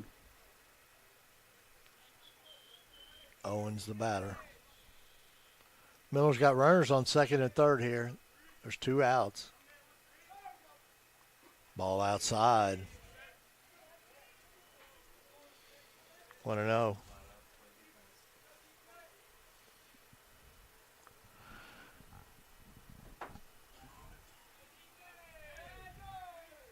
Thompson with a pitch. Outside. Ball 2, 2-0. Got to be a tough job for Thompson here, too, because he's been out there in first base, really didn't have a chance to He probably didn't warm up much at all. Yeah, may have got a few throws down there, but get a lot of throwing in. So tough situation. Pitch hit that outside corner there for a strike. 2-1. I think the other thing that Tony Gregory was probably thinking, let's put a lefty in here and turn everybody around. Yeah, the one thing about it is probably Owen's a little cautious up there at the plate because Thompson's has already walked 2 batters. So strike 2, 2-2. Now he's got to be tough right here. He's got to protect. 2-2. Millers are up 7-2 here. We're in the bottom of the 4th inning.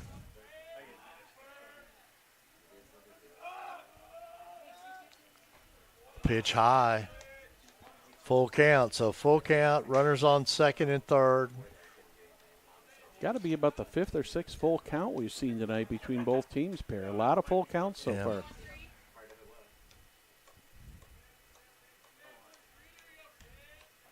Thompson to the plate. Ball 4. Walks him. So the bases are loaded for Matt Peak. Peak officially 0 for 1 tonight. He walked in the first and scored a Nellis's home run, struck out in the 3rd. 3 walks so far here in the 4th, all given up by Tyler Thompson. But the Millers have not got any runs.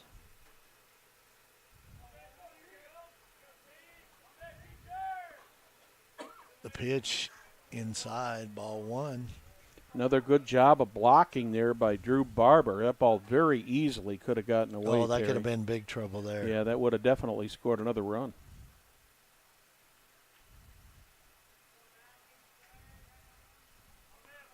Thompson getting his sign.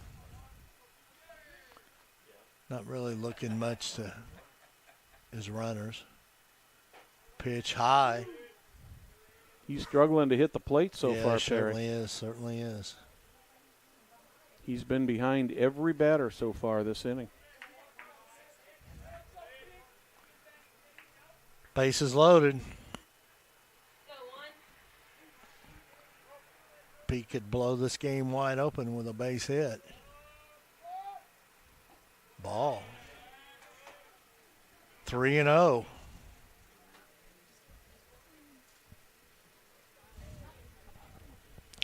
Got to believe if he gets a pitch he likes, he's got the go sign. I would say he does. Bases loaded and 2 outs here. If it's a good pitch, he's going to. Thompson got no choice but to put something over the plate here. Yeah, he's got to put something over. There it is, strike. Yep.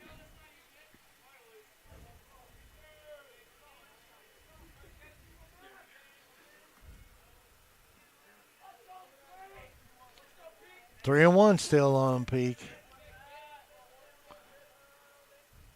Runners at all 3 bases. He's got to go somewhere. Ball 4. Nagel comes in to score.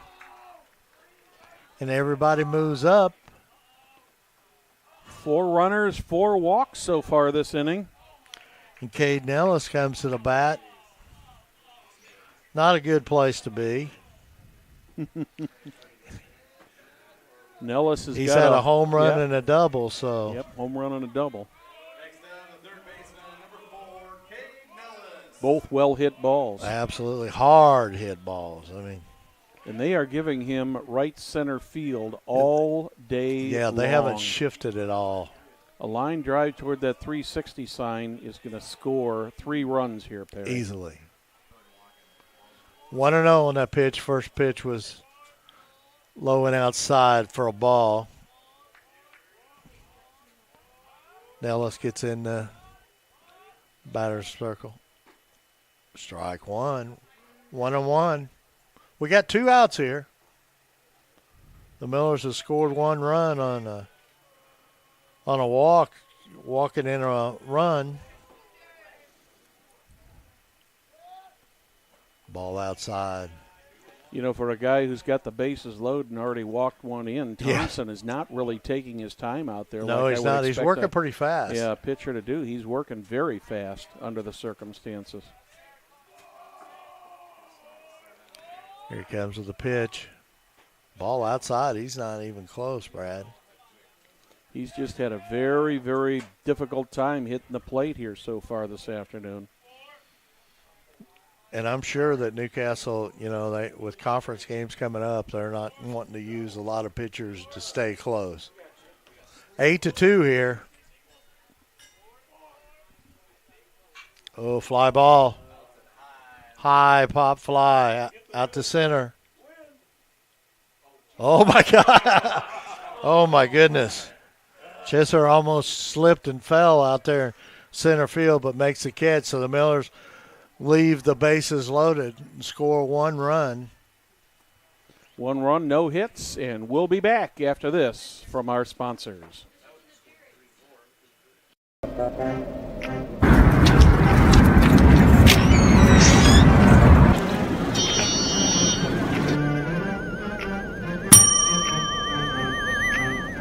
Can I help you? Yeah, I'd like to order a hamburger, fries, salt, maybe a large vanilla shake. Yeah. This is a trophy shop, can't you tell?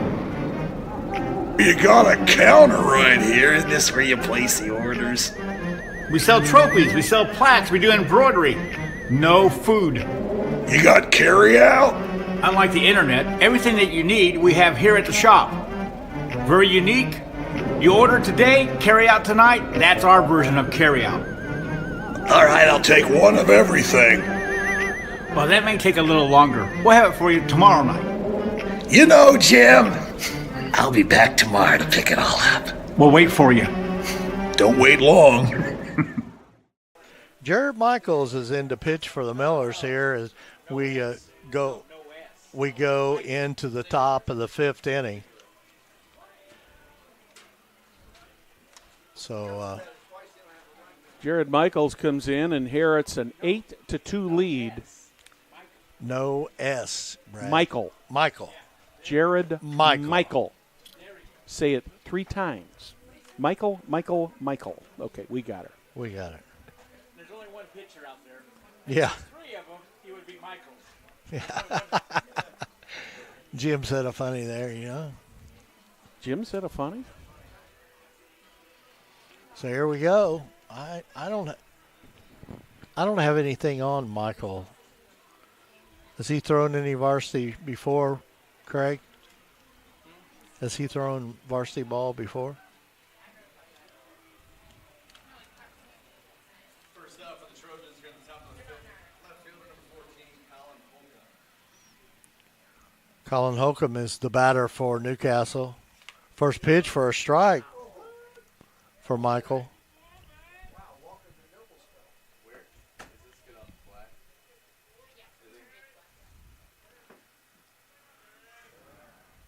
Michael throws second pitch. Strike 2. 0-2 on the batter here.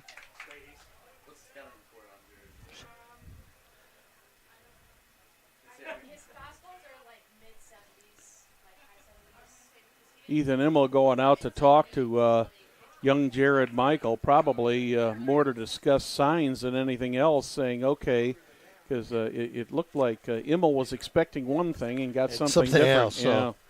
That's pretty tough on a catcher, Brad, when that happens. But the result is it's still an 0-2 count on Holcomb. That's right. So you can't correct too much stuff there, right? No. Pitch. Oh, he thought Did he about go it. Or not? They're not going to appeal it either. 1-2. Come on, Brad. It's 8-2. I thought that I would have thought that Immel would have appealed that, but.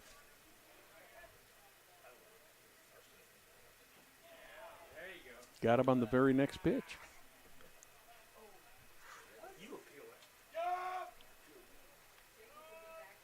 Well, I must have got messed up on the count now. We're saying it's 1-2. I thought that was strike 3. That's my mistake. Excuse me.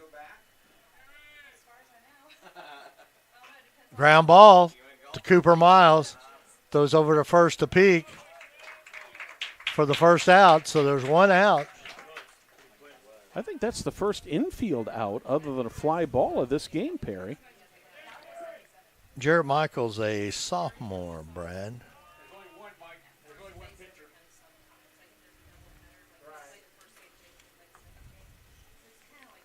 Now batting is Hunley, the back to the top of the order for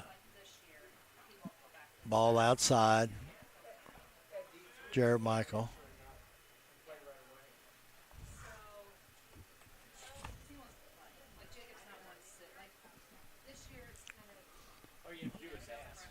Hunley's had a home run and a strikeout.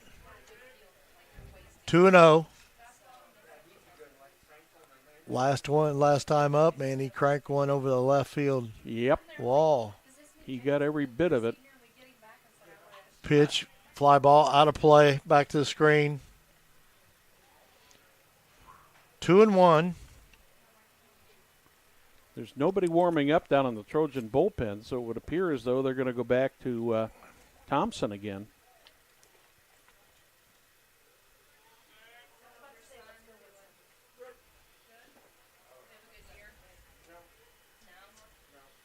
Nice stop there by Ethan Immel. You know, both catchers, Brad, like we were talking, both done a great job done today. a great job. Very good job. Pitch swung on. Nice catch down there by Nettles. Diving catch. Cade Nellis just saved at least a two-base hit. Oh, absolutely. Nice catch by Nellis down there. That's the one we wish you had some video to show that to you. That was a great play by Nellis. You could just imagine it in your mind, Brad. Remember those days? You know, use an imagination of your Well, this is a mind. radio-type broadcast, so we got to kind of paint that picture, Perry, don't we? First pitch for a strike on Mr. Barber. Mr. Barber got third strike looking his last time up. Swung on. Looks like foul ball, but well hit. That one hit the scoreboard, Perry. Oh, no. I hope we scoreboard don't go out.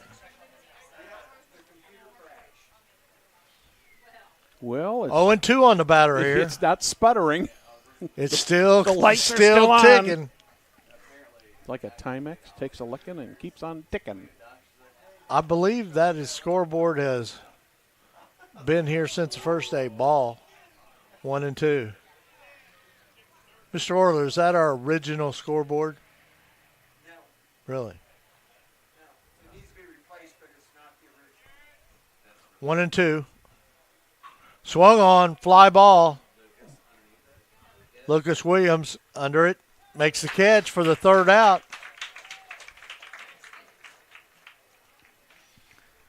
No runs on no hits and no one left on base. Say fans, Noblesville Trophies offers a large range of products, including sports trophies, corporate awards, and in-house embroidery. Noblesville Trophies provides you with same-day service for those last-minute decisions. Contact them at 317-773-7391 or check them out online, www.noblesvilletrophies.com. Just one more time reminding everybody that the game that you thought we were going to broadcast on Thursday has been changed due to the impending bad weather coming in Thursday. The game against Franklin Central with the Millers here at Dunker Field is going to be played tomorrow, so that will be here on Hamilton County Television. If all goes well, first pitch will come at 6 o'clock. Perry, you will be here for that game. Absolutely, I'll be here. And Jim, are you here?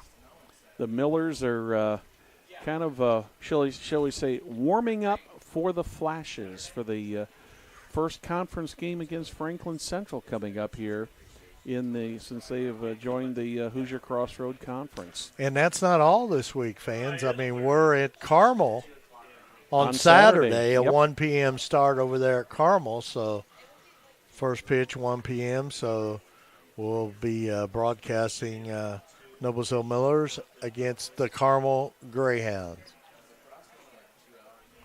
Carmel Greyhounds played Westfield last night, and lost to the Westfield Shamrocks, I believe 11-4. Didn't that game got moved over to Grand Park? Yes, it did. Yes, it did. That's what I thought. Yeah.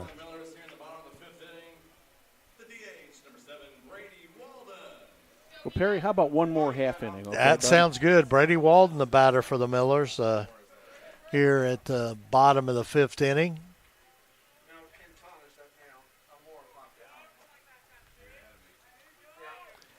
The pitch, ball low to Walden. Mr. Walden, Brady got a home run last time over that left field fence. That left field fence has been friendly to him. Friendly tonight here. First time struck out looking. Strike 1-1.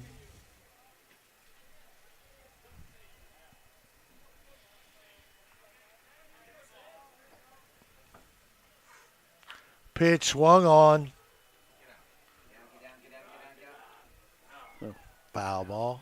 Long run there for Colum Holcomb, but the ball was probably, about 5-10 feet into foul territory.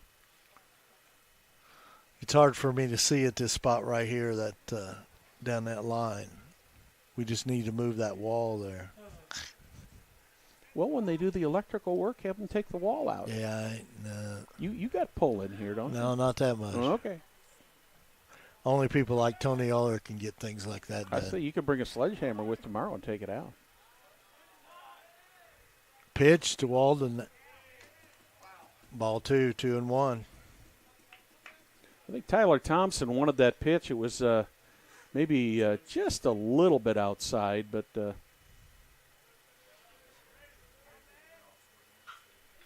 Swung on, foul ball. Down the left field side. just barely inside the reach of Cole McDaniel. He's now playing third base. Thompson gets a sign. The pitch swung on, ground ball. Going to be a tough play to gonna make. be a Can tough he beat place it out? with Walden. He can beat it. Base hit by Brady Walden. That was just plain and simple hustle there, Perry, to Yeah, it make was. that play. And that was kind of a lazy ground ball, Brad. And It was. And McDaniels didn't really charge it at all. No, he 'cause didn't. He was playing on the bounce. Zach Groover, the next batter for the Millers.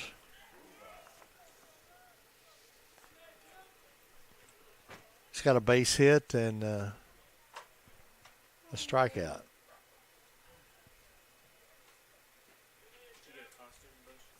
Ball, first pitch of ball, low and outside. Yeah, I was thinking about doing Hepburn, and then we figured that Java was a better Thompson in the stretch. Throws over to first. Walden back in plenty of time.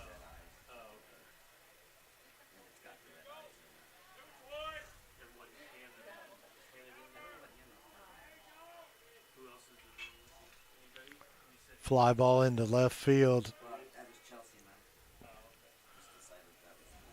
Holcomb did a pretty good job of chasing that thing down. Yeah, About 10 feet without, about run another 10 feet, he might have had a play on that ball. But, as we've said a couple times so far today, Perry, the left fielder and right fielder are playing very, very much shaded toward the foul lines, and they're conceding left center and right center to these Miller batters. Absolutely.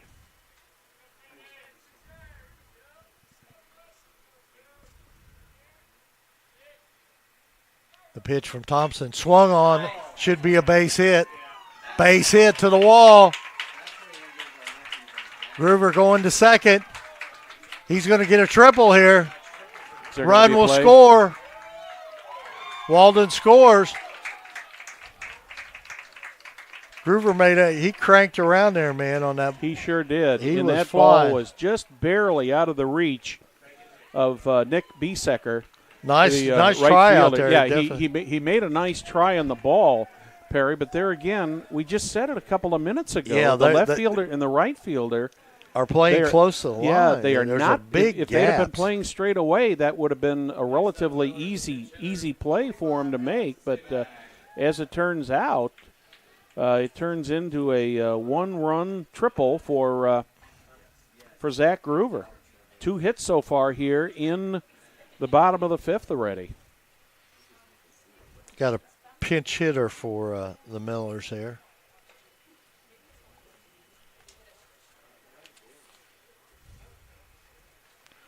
Number 25. Alex Zavac. Yeah. Zavac will come in and catch for the Millers.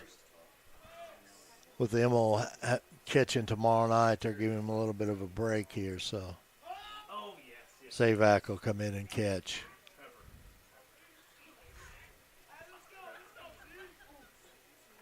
So Zach Groover on third base. Miller's got a run here. Lead 9-2.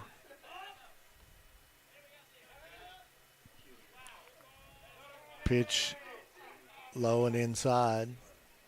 1-0. Alex Zavac.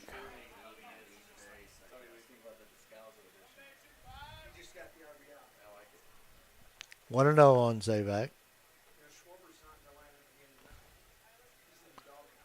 Pitch outside. 2-0.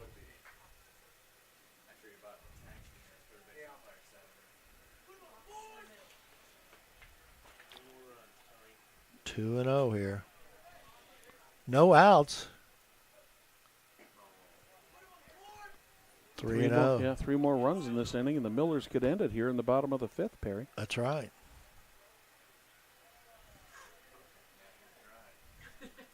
3-0 on Alex Zavac. Zach Groover's at third base after hitting a triple. Strike. 3-1.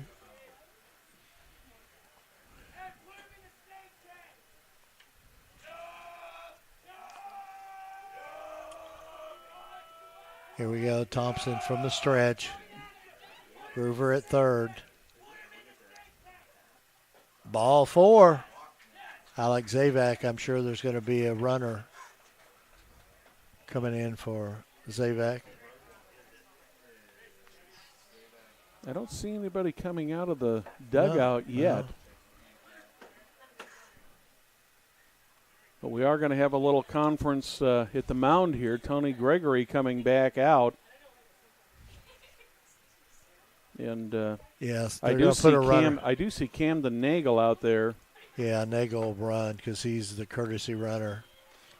Because they'll want Zavac to get his equipment on. And we are going to make another change.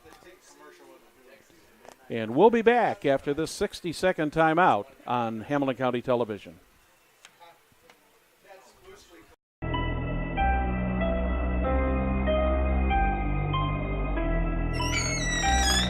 Can I help you? Yeah, I'm looking for Logan Street signs and banners. You found us. But this ain't Logan Street. This is South 10th. We moved 22 years ago. Well, how come you didn't change the name? That would have just confused people. Well, actually, South 10th is Allisonville, if you're from Fishers. Well, before that it was 37A, and before that it was State Road 37. So you're telling me that Logan Street signs and banners isn't on Logan Street anymore. It's actually on South 10th. That's Allisonville in Fishers. And before that, it was 37A and 37? So you got that straight?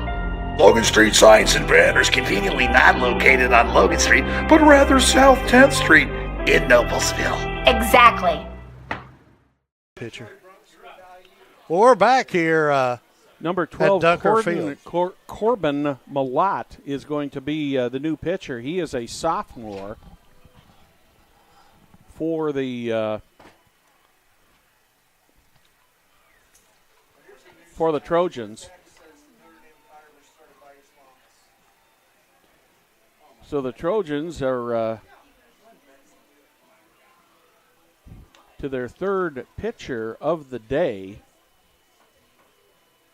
Malott is a sophomore, and we do not have any information on him.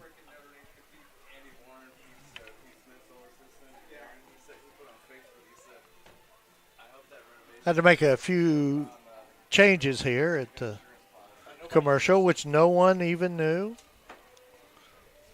Now I It understand. shows our flexibility, Jim, Yep. of how we can and not miss a beat here. Well, we got runners on the corners here. We got no outs. The Millers are up 9-2. We got Jackson Hancock going to pinch hit. Camden Nagel has moved over to first base as a courtesy runner.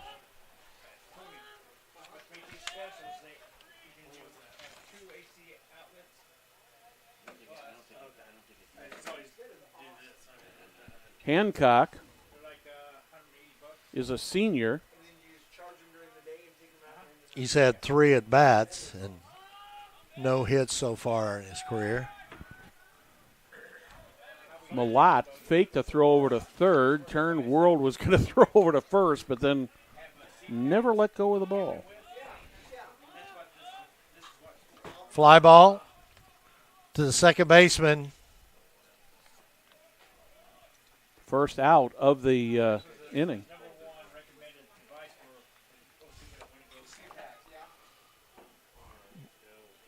Fly to Durick there, the second Yep. baseman, number 3. Got the top of the order coming up now. Top of the order for the Millers up to bat here.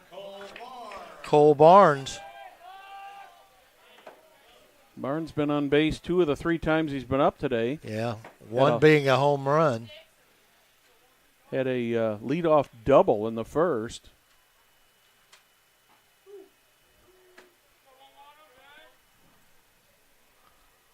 First pitch for a strike for Barnes. He walked last time. The pitch, low. Ball 1, 1-1 on Barnes.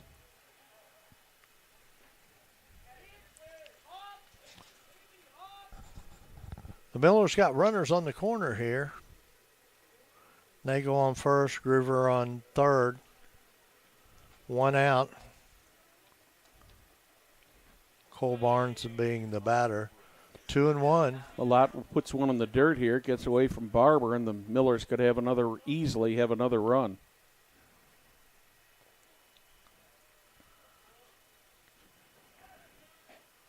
Runner going. Safe. Groover scores. Nagel goes to third. The throw down from Barber. The ball was missed down there. It was a low throw, but probably should have stopped that. And so Nagel gets a stolen base. He gets third base on an error on the throw. An E2, second error of the day. And Groover scores. So the score's 10-2. It's Mr. Barnes at the plate, 3-1. Swung on, foul ball.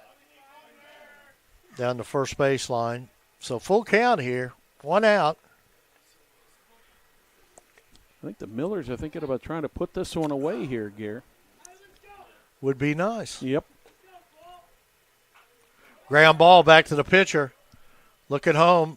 Oh, over to first for the second out. That was a good play by Malott there. Yeah, he did a really good He had job. enough time to set up and make the throw, but he also had enough time, Perry, where he could look the runner over on third base back and make sure that that Nagel wasn't going to break for the plate. Cooper Miles, the batter. He flew out to left field last time up. Got a single. Scored on a wild pitch. So he has scored 1 run here tonight in the third inning. Flied out to the second baseman the first time up. Pitch swung on. He was trying to end this game. He was. On one swing. He was trying to let Tony Euler go home early. Cooper Miles, the batter for the Millers. Pitch swung on, foul ball. Back to the net. 1-2 here. Cooper looks a little We got anxious 2 outs. there. Yeah, I think Cooper wants to end this game. Well, DJ Owens is up right behind him, so if he can't, Owens certainly has the power to do it. Base hit. Run scores 11-2. The Millers are up. Cooper Miles. So that's 3 runs in the inning now. Cooper Miles is over on first, gets another RBI. DJ Owens, the batter.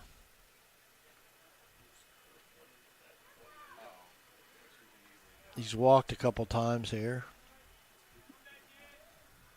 But you're right, Brad. He is very capable of hitting a long ball. Oh, yeah.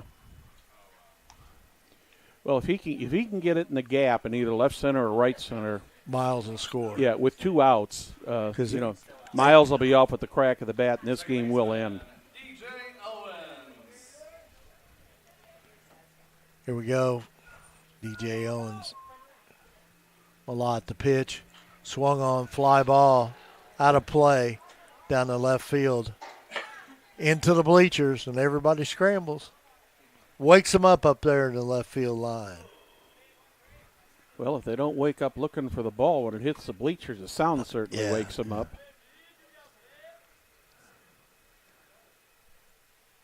Oh and 1. 1-1 now to Owens.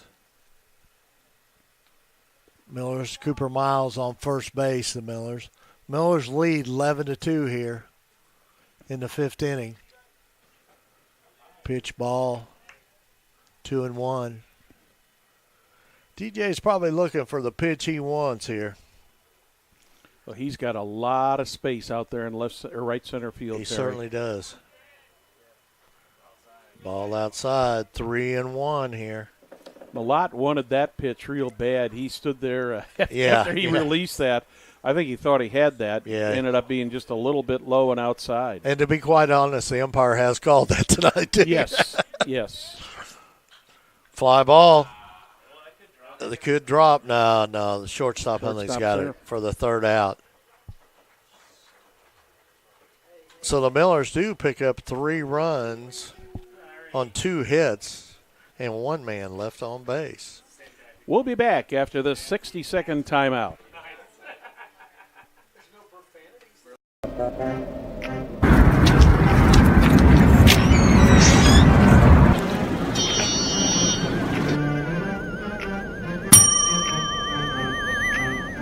Can I help you? Yeah, I'd like to order a hamburger, fries, salt, maybe a large vanilla shake. Yeah. This is a trophy shop, can't you tell? You got a counter right here. Isn't this where you place the orders? We sell trophies, we sell plaques, we do embroidery. No food. You got carry out? Unlike the internet, everything that you need we have here at the shop. Very unique. You order today, carry out tonight. That's our version of carry out. All right, I'll take one of everything. Well, that may take a little longer. We'll have it for you tomorrow night. You know, Jim, I'll be back tomorrow to pick it all up. We'll wait for you. Don't wait long. Welcome back to Dunker Field. Brad Silbert along with Perry Williams. We are moving into the top of the 6th. The Millers changing pitchers again. This time it's number 23, C.J. Stuckey, coming in to pitch for the Millers. Have you got anything on him, Perry? I think we do here. Let me find this really quick here. Stuckey has pitched. He's faced 47 batters for the Millers. Also, Alex Zavak is in there at catching now. So, Alex Zavak, who batted last inning for Yeah. Ethan Emmel. And C.J. Stuckey will pitch for the Millers here. DJ Durrick steps in, first batter for Tony Gregory's Trojans here in the top of the 6th. Takes the first pitch for a strike, 0-1. The windup by Stuckey.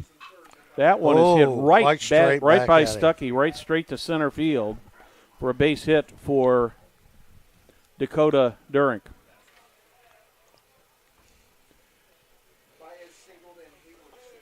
And it looks like we are going to have a pinch hitter here, Perry. That would appear to be a lot of changes coming up here. Chandler Markham stepping in.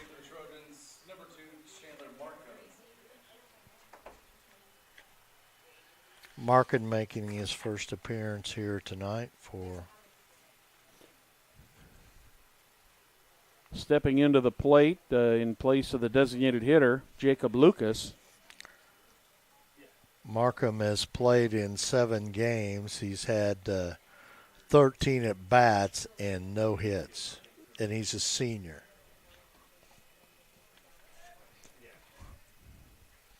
Trojans trying to extend this game. Millers are trying to get back up to bat and end this game. Yep. We're in the top of the 6th, no outs, 1 on. Chandler Markham takes the first pitch for strike 1 from C.J. Stuckey.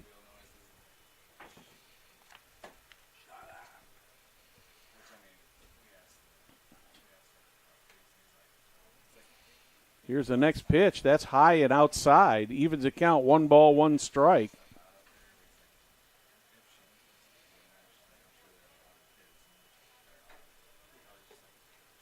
Chandler Markham, a senior. Here's Stuckey's pitch. That one hits the lower outside corner.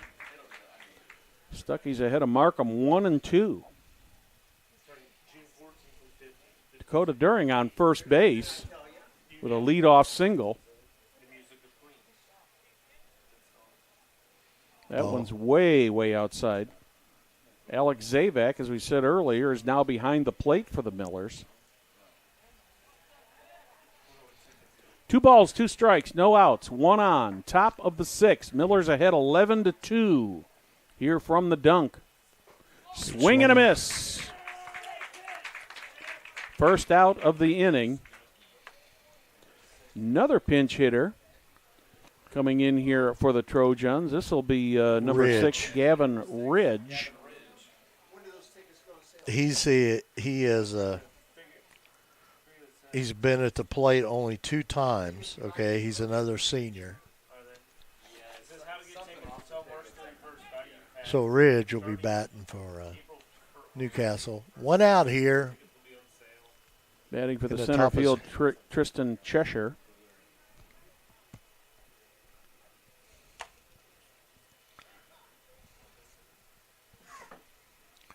Like we said, this is a good test for the Millers here going into tomorrow's game. Team 7-2, Newcastle. So swing and a miss. Strike. Well, Newcastle is a run-scoring machine. They have the Millers have done a good job of holding them down tonight. One home run is the difference in this game so far. There's a little nubber going to. Nice shot in foul territory. Will they get the double play at first? No. Great defensive play there by Caden Ellis to grab that ball over third base, and he almost got that ball back over to first base to Matthew Peak in time. He timed that perfectly. Yeah, on that catch. to double off Dakota. Outstanding Durich. Catch. And we have another hitter coming in here. Just that one. Number 12. That's a pitcher. Colin Malott. There's a high pop going off to the right. 2 outs. 0-2 on Malott. 1 runner on. Miller's ahead by 9 right now here in the top of the 6th. Malott's only a freshman, Brad. But he's also one of the leading batters on this team. He's seen a lot of action so far. Yeah, he's had 17 at-bats and 6 base hits. So swing and no miss, and Malott is retired. So we are in the middle of the 6th inning. And in the top of the 6th for the Trojans, there was no runs, 1 hit, no errors, 1 left on the bases, middle of the 6th. Millers, 11, Trojans, 2. Green Scene Lawn and Pest Control. Green Scene Lawn and Pest, based in Noblesville, Indiana, 20 years customized programs. to specified needs, utilizing the highest advancements in turf, landscape, and pest control science. Call Green Scene today for all your treatment needs, and this year's experience will be the difference of a top-rated yard. 317-343-4222. Well, Perry, we are in the middle of the 6th inning here. The Millers have played what I would call a very good game here this afternoon and this evening, and they have done an excellent job of holding down this highly powerful Newcastle offense. I mean, this is a team that bats .309 for the season, and like you said, have scores a lot of runs. So well, they've held them to 2 runs on 4 hits. The Millers have made 1 error, but the big difference in this game right now is a home run in the 3rd inning by Ryan Huntley. That accounts for both of the runs that the Trojans have on the board here. So we are moving into the bottom of the 6th for the Millers. And it appears as though we are going to have another pinch hitter here coming up. I believe that's going to be number 19, Alec Reese, going to bat for Matthew Peak. Yeah, and he plays first base, so he'll come in the game and play first base.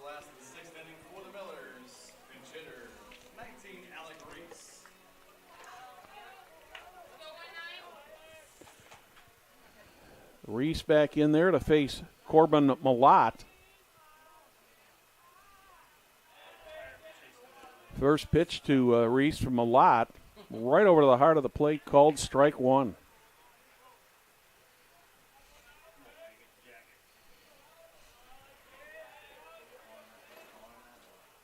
Second pitch to Reese on its way. Big swing and a miss. Strike 2. Reese is in the hole. Caden Ellis does appear to be on deck.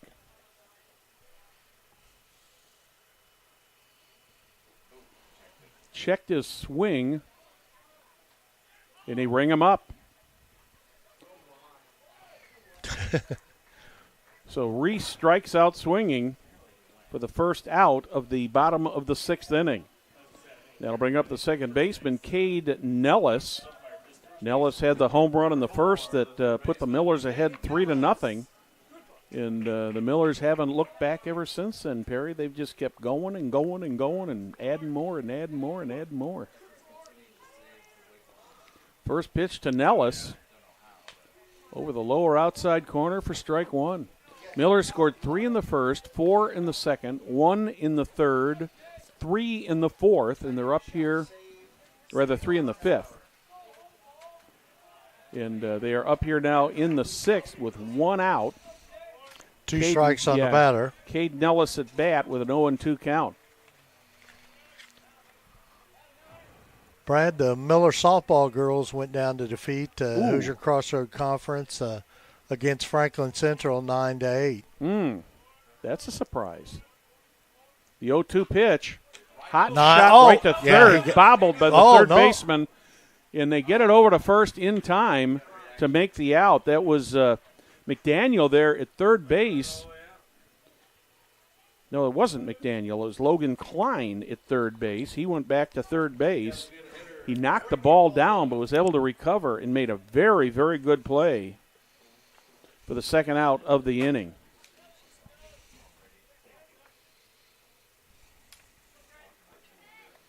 So Logan Klein is back at third base. Tyler Thompson is back at first. And the batter is Brady Walden. Brady Walden. And he's got 1 strike on him here. Ball. No, he's got a ball and a strike. 1-1. Don't forget, we'll be back here tomorrow night as Noblesville plays a Hoosier Crossroad Conference game against Franklin Central. That game was previously scheduled to be played on Thursday night because of weather conditions. The athletic department. That was going to be a Thursday, Friday Yeah, now it's going to be a series. Wednesday, Now it's going to be a Friday. Wednesday, Friday.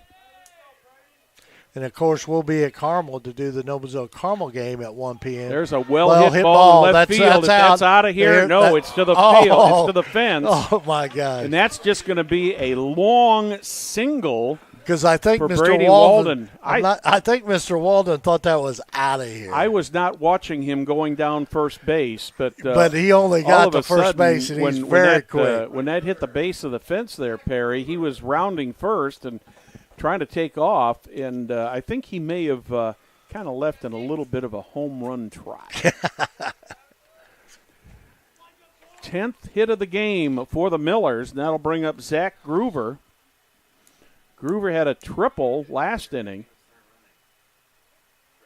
Yeah, he hit right in that gap between center and right, which they're giving to him. Again, it's wide open. Wide open between center and right, so that left center and right center both wide open.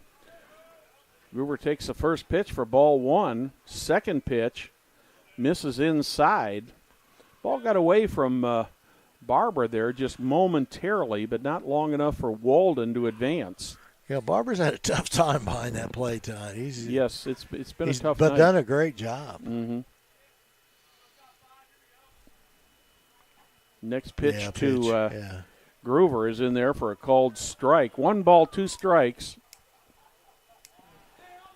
2 outs, 1 man on. Corbin Malott gets ready to deliver the pitch. Yeah. Called strike. 2-2. 2-2 now. 2-2 across the scoreboard. 2 balls, 2 strikes, 2 outs. We might have thought it was outside, but it's a pitch he's been calling all night long. Yes, he has. So. Just manages to get a piece of that to stay alive. Groover just fouled that one off. He'll live again to get another swing. Still 2-2. On the right fielder, Groover. The sun has officially set. The 2-2 pitch. Ball. Full count. Full count here. 2 outs. Walden will be off with the pitch here with the 2 outs. Groover could hit that gap now. Yep. The 3-2 pitch. That one's going into center field, but that's not going to be enough to score the run. But another base hit for Brady Zach Walden Groover. ends up on third base. Groover got good bat on that ball, Perry, but that time instead of hitting it to right center, he hit it right to the right fielder there in right field, which prevented. So that made the right fielder look like he was playing in the correct position that time. Yep. And that's going to bring up Alex Zavek, who's catching now. Could be the hero here. Yep. A hit here ends this game. Zavek takes the first pitch high and outside for ball 1. Corbin Malott looks like he'll have a good future with this team. Yeah. Looks very good for a freshman. Yeah. Zavek lets that one go by outside. 2 balls, no strikes. Brad, how you like our new headphones, man? They're nice. They're very nice. I can hear you perfectly. The microphone's not flopping around. Ball 3, 3-0 on Zavek. The old ones got a lot of use. They did. They really got a lot of use, and they were a lot of talking went through those. There was a lot of use on those, and it was probably about time to retire them. I bet they're still on the shelf. 3-0 on Zavek. Ball 4. He walks on 4 balls. Now bases are loaded here. And we're going to have a Jackson Hancock going to come in and pinch hit. He batted last inning. Yes, this is his second at bat. He flew out to left field his first time up. The bases are loaded. 2 outs.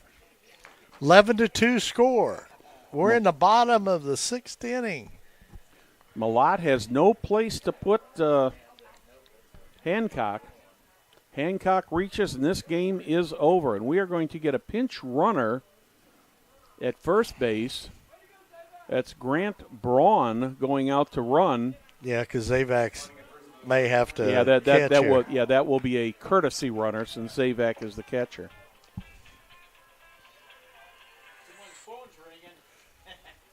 Yeah, must have been Craig Atkins' phone ringing over there.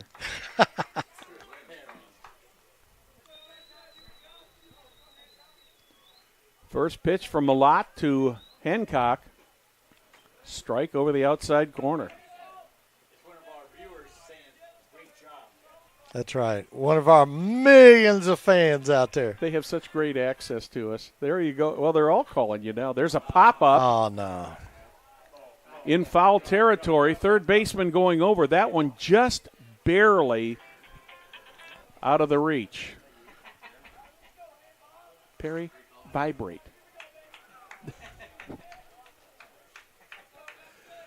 Oh, and 2 on Hancock. I've never seen a guy more popular during a broadcast than Perry. That's my son-in-law. Doesn't he know you're working? Jackson Probably Hancock not. up there 0-2. Swing and a miss. That will end the inning. So the Millers do get no runs. They have 1 hit, no errors, but 3 left on the bases. We are through 6. It's Millers 11, Trojans 2.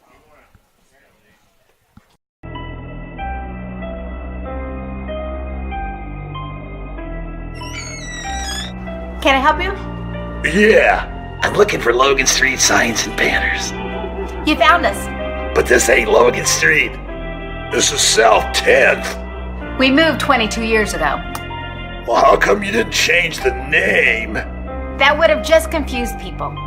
Well, actually, South 10th is Allisonville, if you're from Fishers. Before that, it was 37A, and before that, it was State Road 37. So you're telling me that Logan Street signs and banners isn't on Logan Street anymore? It's actually on South 10th. That's Allisonville in Fishers. And before that, it was 37A and 37? So you got that straight? Logan Street signs and banners conveniently not located on Logan Street, but rather South 10th Street in Noblesville. Exactly. Welcome back to Dunker Field, home of the Noblesville Millers. I'm Brad Silbert along with Perry Williams. Newcastle Trojans here tonight taking on the Noblesville Millers. Millers with an 11-2 lead going here into the top of the 7th. Nick Biesecker, the right fielder, will be the first batter to face C.J. Stuckey here in the top of the 7th. Also, the other changes for the Millers, now over at first base, is number 19, Alec Reese. First pitch from Stuckey is in there for a called strike 1.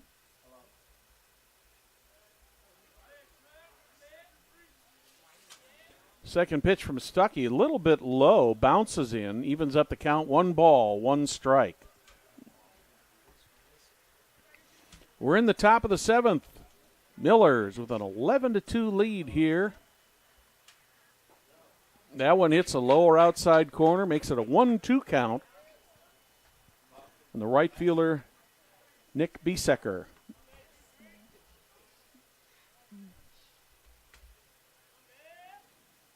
The pitch, high and inside. 2 balls, 2 strikes. C.J. Stuckey in his second inning of work here for the Millers.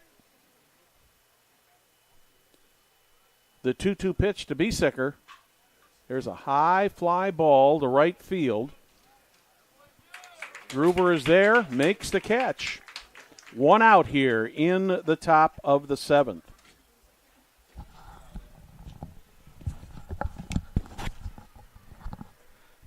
Another pinch hitter coming in here for the Trojans. This will be at number 21, Tanner Sharp. He's a senior. Let's see what Mr. Sharp is. He's batting for Logan Klein. Sharp has batted twice this season and has 1 hit. First pitch from Stuckey, right in there at the knees on the inside corner for called strike 1. Beautiful night for baseball here in Central certainly Indiana. Is. We could play all night, right? Oh, yes. Let's play 2. Let's not and say we did. Swing and a miss. Call Franklin Central, tell them, come on up. By Sharp, 0-2. The 0-2 pitch to Sharp, right over the heart of the plate, called strike 3. Caught him looking, 2 outs here. Trojans are down to their last out. And that'll bring Colin Holcomb to the plate. Holcomb still out in left field. 1 for 2 tonight. Base hit in the 3rd, grounded to short in the 5th. First pitch to Holcomb is high and inside. Ball 1, 1-0. Well, we've kind of seen pitching by committee tonight for both teams, Perry. Yeah, and that's kind of what we expected. I mean, it's a non-conference game. We're early in the season, and I don't think you know as well as I do in high school baseball, you can't have enough pitchers. Yeah. I mean, and you may need to count on these guys at the end of May. Holcomb is up there 1-1. The next pitch swings and fouls the ball down the third base side. He's in the hole 1-2. Trojans down to their last strike. 2 outs, nobody on. 1-2 on Colin Holcomb. Millers have done a great job tonight taking on the Trojans. The 1-2 pitch popped up. Who's going to call for that one? Oh, Cooper Miles. Miles has got it lined up. He makes the catch, and this ball game is history. So in the 7th, no runs, no hits, no errors, nobody left. Final score, Millers 11, Trojans 2. Perry, your closing thoughts on this game? Well, it's a good non-conference game for tonight, and for the Millers to come out victorious after I think that did a great job. Crandall did a great job early and yes. did a good job, got a little confidence back. So, it's a win's a win, and it's non-conference, and we got to go after Franklin Central tomorrow night. Well, I think it was an excellent win for the Millers because, you look at this game on paper, and the Trojans definitely had, statistically, really were outplaying the Millers all season. 7-2-1 in the season against 6-6, but a lot of that has to do with competition too. Absolutely. Perry, thank you very much for being here today. Tomorrow Tomorrow night, you will I'll be here. Here. Me and Mr. Wolfhard will be here tomorrow. You'll be here for the Franklin Central game, and I will be elsewhere, but we'll probably see you on Saturday. We'd like to thank everybody for watching tonight's broadcast of IHSAA Baseball on Hamilton County Television, presented by Logan Street Signs and Banners, celebrating 27 years in business. We'd also like to thank our other great sponsors, Noblesville Trophies, Community Health Network, Church, Hiddle and Antrim, Smith's Jewelers, Green Scene, Lawn and Pest Control, Hamilton County Radio, the Hamilton County Reporter, and Logan Street Sanctuary in Noblesville. On behalf of our technical director, Jim Wofford, I'm Brad Silbert. On behalf of Perry Williams, thank you for joining us. Good night.